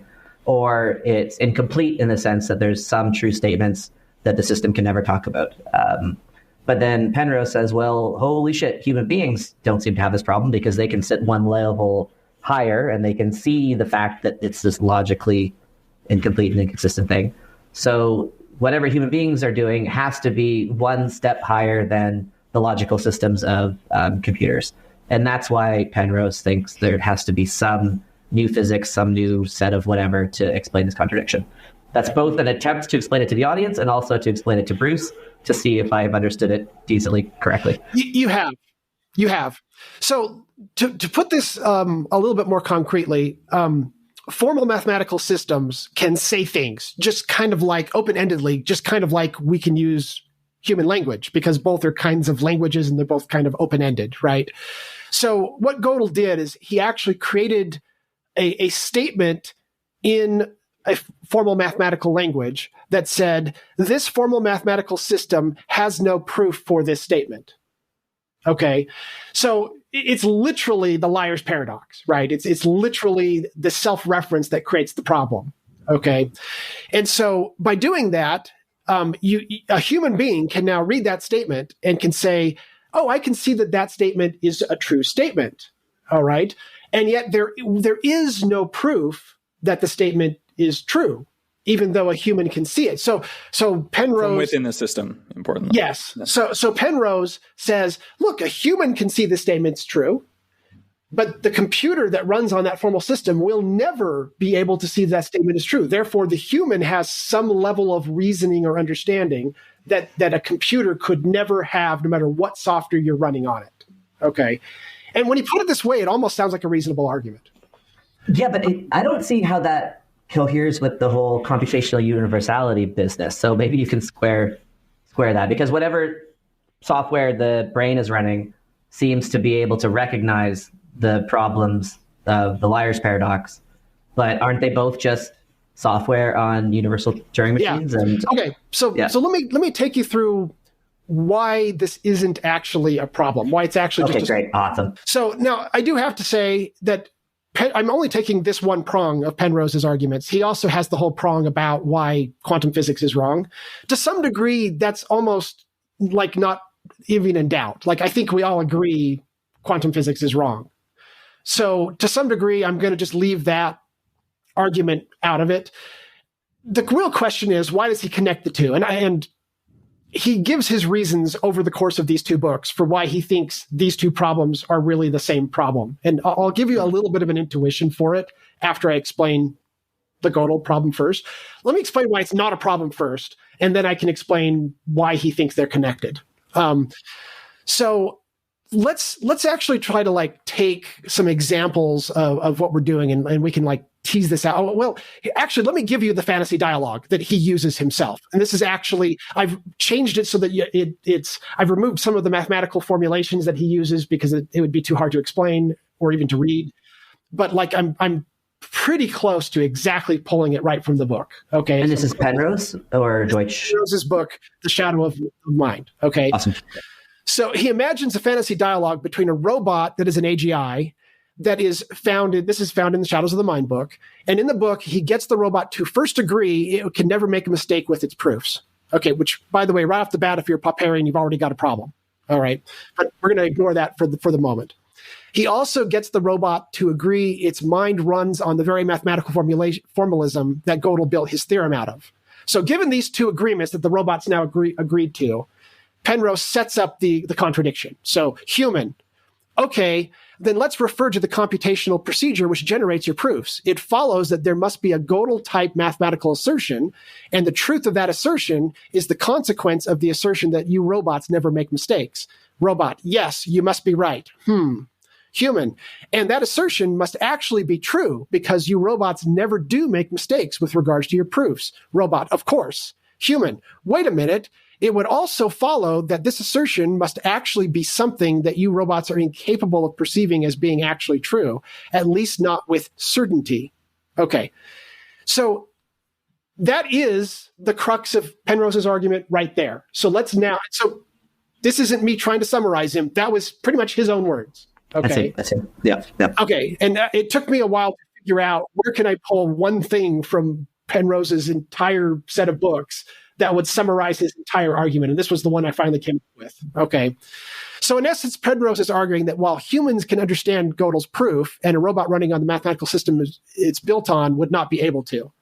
Now, Deutsch points out that we can actually play the same game with humans. So he gives the example of a sentence, David Deutsch cannot consistently judge this statement to be true, and it has the same quality for humans. So you and I, the three of us, can immediately see that is a true statement, but David Deutsch can't.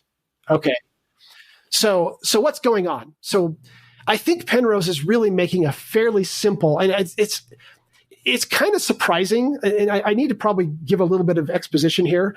Penrose has got to be one of the smartest guys in the world, right? I mean, like, he's literally the second most famous scientist after his own student, Stephen Hawking's. You know, I mean, like, and this guy is without a doubt brilliant, and which is why I recommend his books, even though I think he comes to wrong conclusions.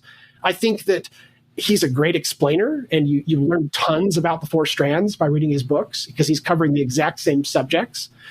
And so it's a little weird that a total idiot like me is about to say Penrose is making a simple mistake and it's a simple pseudo problem. And yet that's exactly what I'm about to tell you. And it's the case, right? So let's illustrate.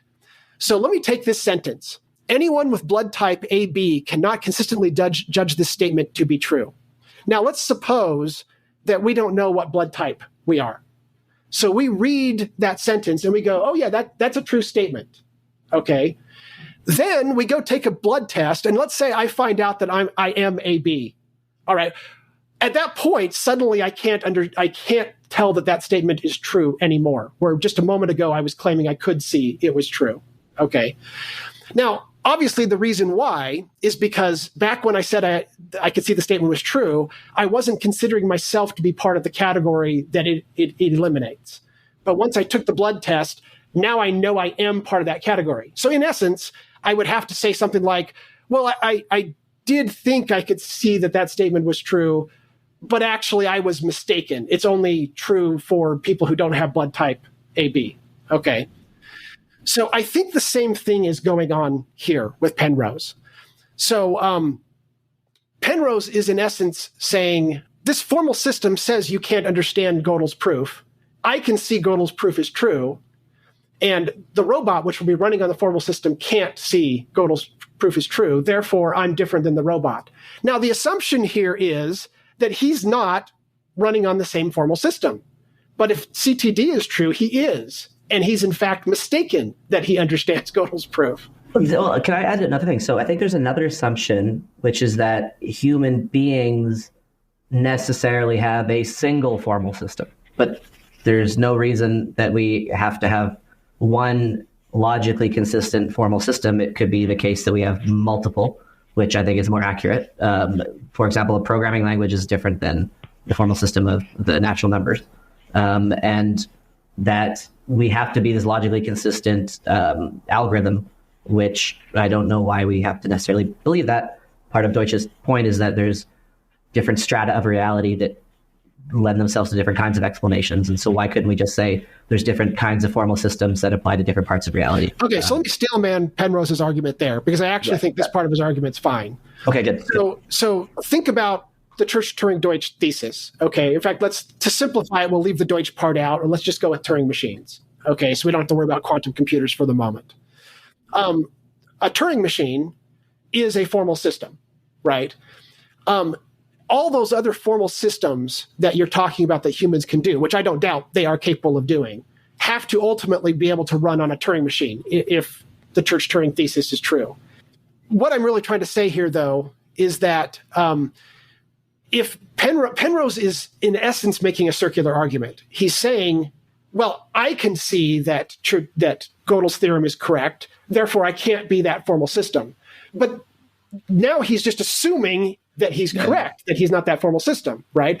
If he were to instead, let's say we rewrote Gödel's theorem to be more explicitly, all human beings can't see that this proof is true, which you could do in a formal system, right? Well, now you've Gödelized human beings for sure, right? And theoretically, no human being can understand this proof, and yet we can. Okay. Now, why is that? Well, there's actually a fairly simple explanation for why. So consider the sentence, Ben can't consistently read this statement to be true. So now Vaden and I are going to make fun of Ben. We're going to say, see, Classic. Ben is not Picking as smart. on the sick guy. Oh, yeah. Kick him when he's down. Ben is not as smart as Vaden and I because we can see this statement's true and Ben can't. Okay. But Ben, is it really true? Is it really true you can't see that this statement is true? So the sentence, Ben can't consistently read this statement to be true. At some level, Ben can see it's a true statement, even though technically he can't. And the reason's very simple. It's because Ben can imagine himself to be Vaden, read it from Vaden's viewpoint, see it's true, then go back to being Ben, and then say, I can't read it as being consistently true because I'm Ben, but it would be true for anybody else. A robot will be able to do exactly the same thing with the Gödel's theorem. And in fact, that's what Penrose is doing with Gödel's theorem. Nice. So this is literally just a pseudo problem. There is not an ounce of proof one way or the other as to whether we need new physics to be able to do consciousness. Great. Okay? Yeah. So beautiful. So to resolve the question I asked in episode 52, the salient difference between Penrose and Deutsch isn't that they're both saying we're going to need new physics/philosophy. It's the chain of reasoning that has led them to that. And in Deutsch's case, it's quite robust, and we've talked about that ad nauseum. But in Penrose's case, it's based on a simple mistake at the very beginning. And that simple mistake leads them to maybe the same conclusion, but the conclusion he's led to is erroneous. And that's what Deutsch is critiquing about Penrose. That is correct. Beautiful. Thank you for the resolution. That makes a lot of sense. We could imagine it had been gone the other way, where actually we do need new physics to be able to explain AGI, and that Gödel's theorem somehow told us that, and that actually that does mean that quantum physics is wrong, and that therefore it's actually Deutsch's proof that is wrong, since what he does is he maps quantum physics to quantum computation and shows that they're equivalent. Okay.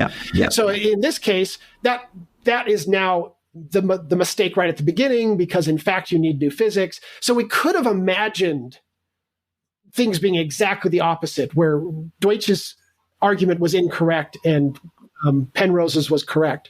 The simple truth is that Penrose's is incorrect. It's based on fallacious reasoning, and that Deutsch's is based on correct reasoning. So that's really what's going on here. So the fact that his whole argument is based on this mistake leads him down this increasingly difficult path that he knows he can't escape from. Okay.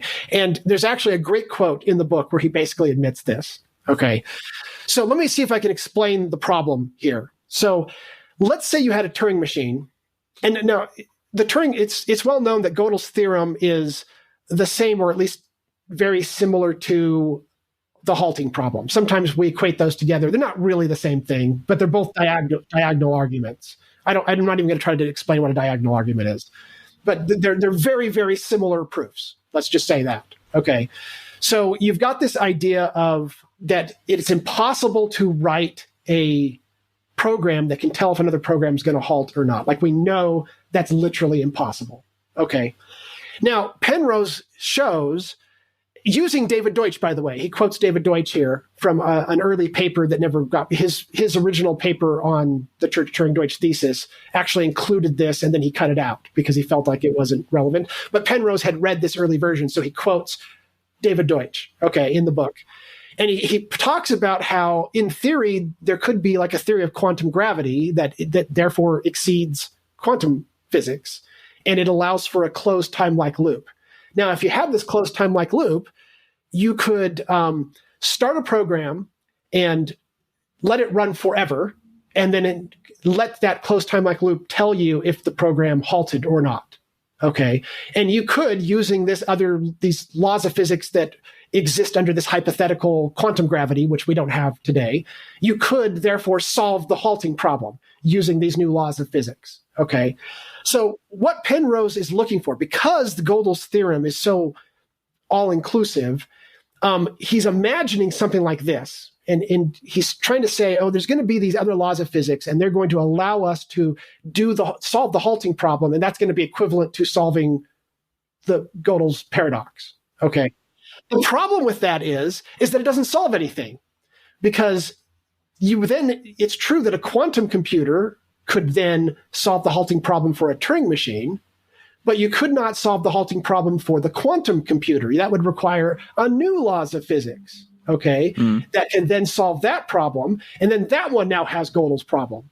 So then you would need new laws of physics to be able to solve it. Okay, so Penrose admits if this is really a problem, if Gödel's theorem is really a problem, like I think it is, okay, I've just explained to you why it isn't, but he believes it, okay, then we really aren't looking for a simple new laws of physics that can have a closed time-like loop and can solve the halting problem. We're looking for some new laws of physics that are completely non-computable and that can somehow solve an infinity of these halting problems, okay, to every single infinity level. So here's the actual quote, so that you can see that I'm not making this up.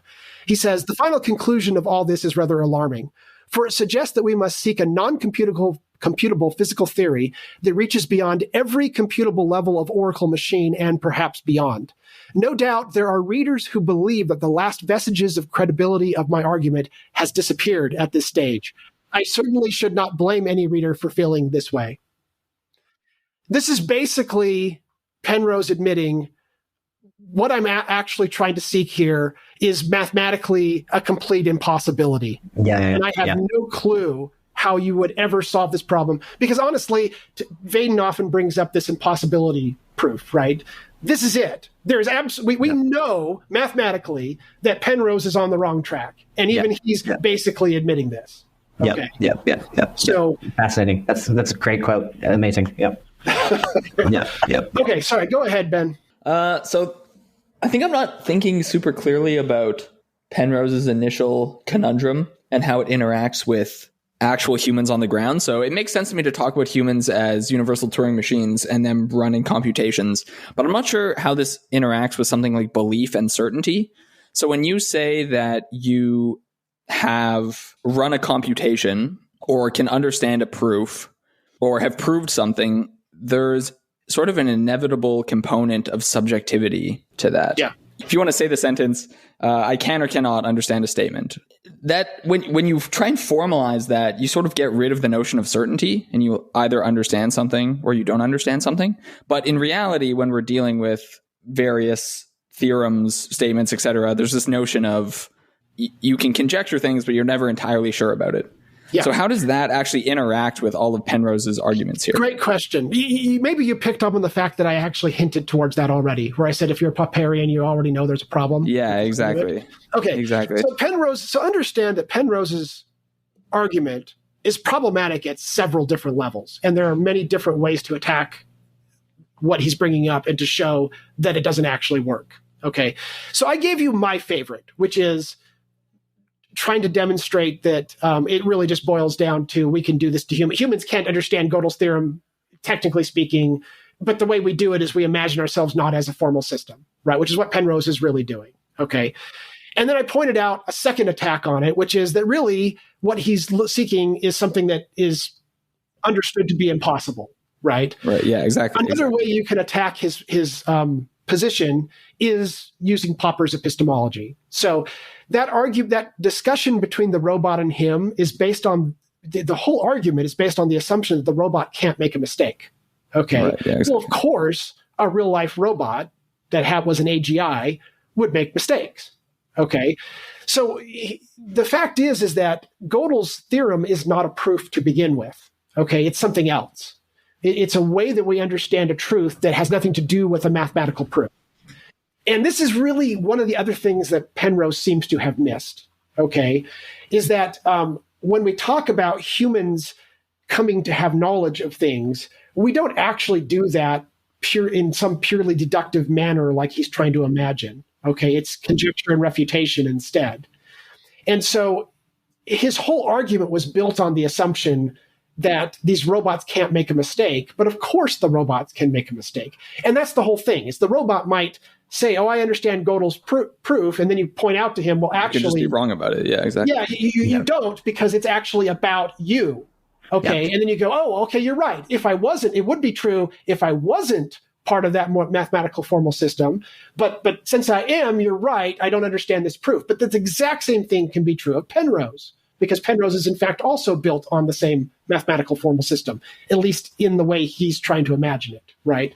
So really, in some sense, Popper's epistemology eviscerates his whole Gödel theorem argument right from the outset. And it was right away, he's going about this wrong because he's trying to figure out how to justify for certain that these statements are true or not true. Yeah. Okay. And in some way it gets around Gödel's incompleteness theorems anyway, because even though you can't prove from first principles every possible statement in a consistent system, you can conjecture that something is true or false. That's right. And even though you might not be able to axiomatize a proof, there can be better and worse explanations as to something. And so It seems like this is just sort of, Penrose's way to analyze AGI just seems off for a variety of reasons here.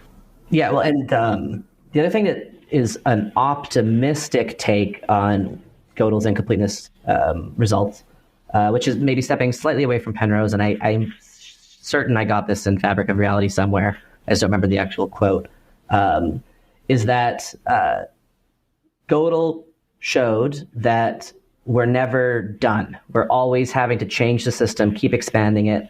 If you, there's a psychologist named Paul Meehl who is talking about, uses the metaphor of like a net.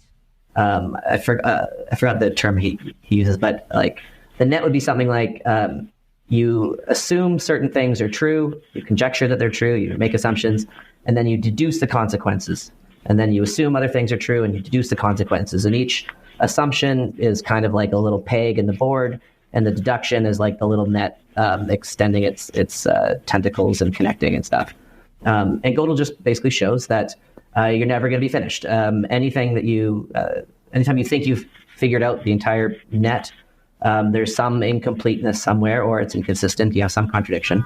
And that's a good thing, because if it was the opposite, if we could have both a complete and consistent system, then once we had it, then the whole project of science and knowledge would be finished. We would just plug the whole system into the machine and just deduce all the consequences, and then we don't need to think anymore, because it's over, we've got it.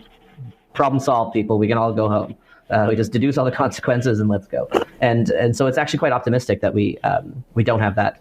We can't have that, and we have to continuously be repositioning the pegs in the board and rejiggering the net and trying to have it map closer and closer to to reality. And so, again, I'm pretty sure, if not absolutely sure, that kind of argument was in Deutsch's Fabric of Reality somewhere, but it's an optimistic take, right? That we're not done and we'll never be done. And that's why we're always at, quote, the beginning of infinity. So I just think it's useful to think about the counterfactual world where Godel showed the opposite and how horrible that world would be because we would just look for that, find it, and then be done. And that's not what we want. All right. Well, that's actually everything that I had prepared. So yeah, this is fantastic. So for the listeners, at some point in the future, we're going to have Bruce back to talk about libertarianism and to connect to this idea of a perfect deductive axiomatized system. And so that'll be coming up in the future. We don't entirely know when,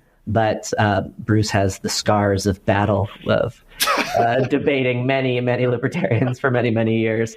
And I got a tiny little taste of it, and I realized I do not want to enter that debate. So I'm just going to talk to the scarred and the wounded and what they've learned from the debate themselves. But I think that's roughly our plan in the future. So just to kind of foreshadow stuff that's coming. But besides that, thank you so much for coming on and for being both the guest and the host, which was just awesome. I'm a literal guest host, right? Yeah, it's perfect. Yeah. We just had to step back and let the train drive itself. So it was amazing. But I guess the final question, where can people find out more about your stuff and where should we direct our listeners to? Yeah, that's a really good question. As you know, I don't currently have a website because it got spammed to death and I had to take it down. Vaden's been pressuring me to set up a Substack or something like that. Yes, please. Yeah. Just do a best of, man. This is what I've been trying to say. Just do a best of. You don't have to do anything new. Just old posts are amazing. In particular, your post on why animals do, in fact, feel pain and suffer was just brilliant. Yeah. It was an amazing takedown. So, do you still have the posts themselves? Do you still have access to them? I went out to the web archive and I recovered about half my posts. So I don't know which ones I have and which ones I don't have. A lot of them are gone, unfortunately. So I've been meaning to talk with my boss at work. He was also my hoster to see if I can still recover some of them. And I have a backup that theoretically I could start a new one and set it up. But like, this is so much work. And I've got a lot going on in my life right now, you know, that fair enough. Yeah. And so it's work that I've just never gotten around to doing. And so I don't know. It's always been a labor of love. I think that there's just kind of this truth. I mean, like there's a lot of people who are interested in Deutsch's stuff, but there's only a really small set that are interested in my kind of take on Deutsch's stuff, right? It's not a large audience. I don't get a ton of feedback.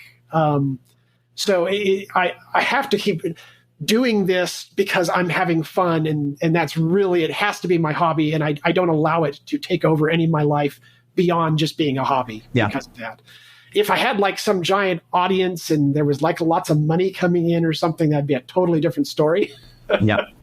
But, that isn't the case and it will never be the case. So it is what it is at this point. Probably the best way to find out about me is the Theory of Anything podcast. So Google the Theory of Anything podcast. There's more than one. You have to find the right one.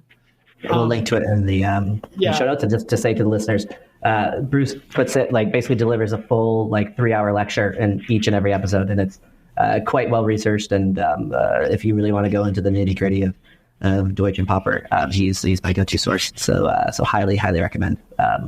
Unlike that and I, we just make up shit as we go along. Bruce puts a lot of thought into it. So, yeah. Yes. We've had Vaden on our show before. We'll probably invite you guys more often onto the show. It's funny. We've always meant to do more interviews and roundtable discussions, but as you've pointed out, a lot of the episodes are me talking for 3 hours because I've got something I've got to say, you know? Right. Yeah. As a man who likes to monologue, I totally get it. Yeah. But anyways, this was amazing and many more in the future. And thanks again for everything, Mr. Bruce. This was great. Yeah. All right. It was great. Thank you guys. Thank you very much.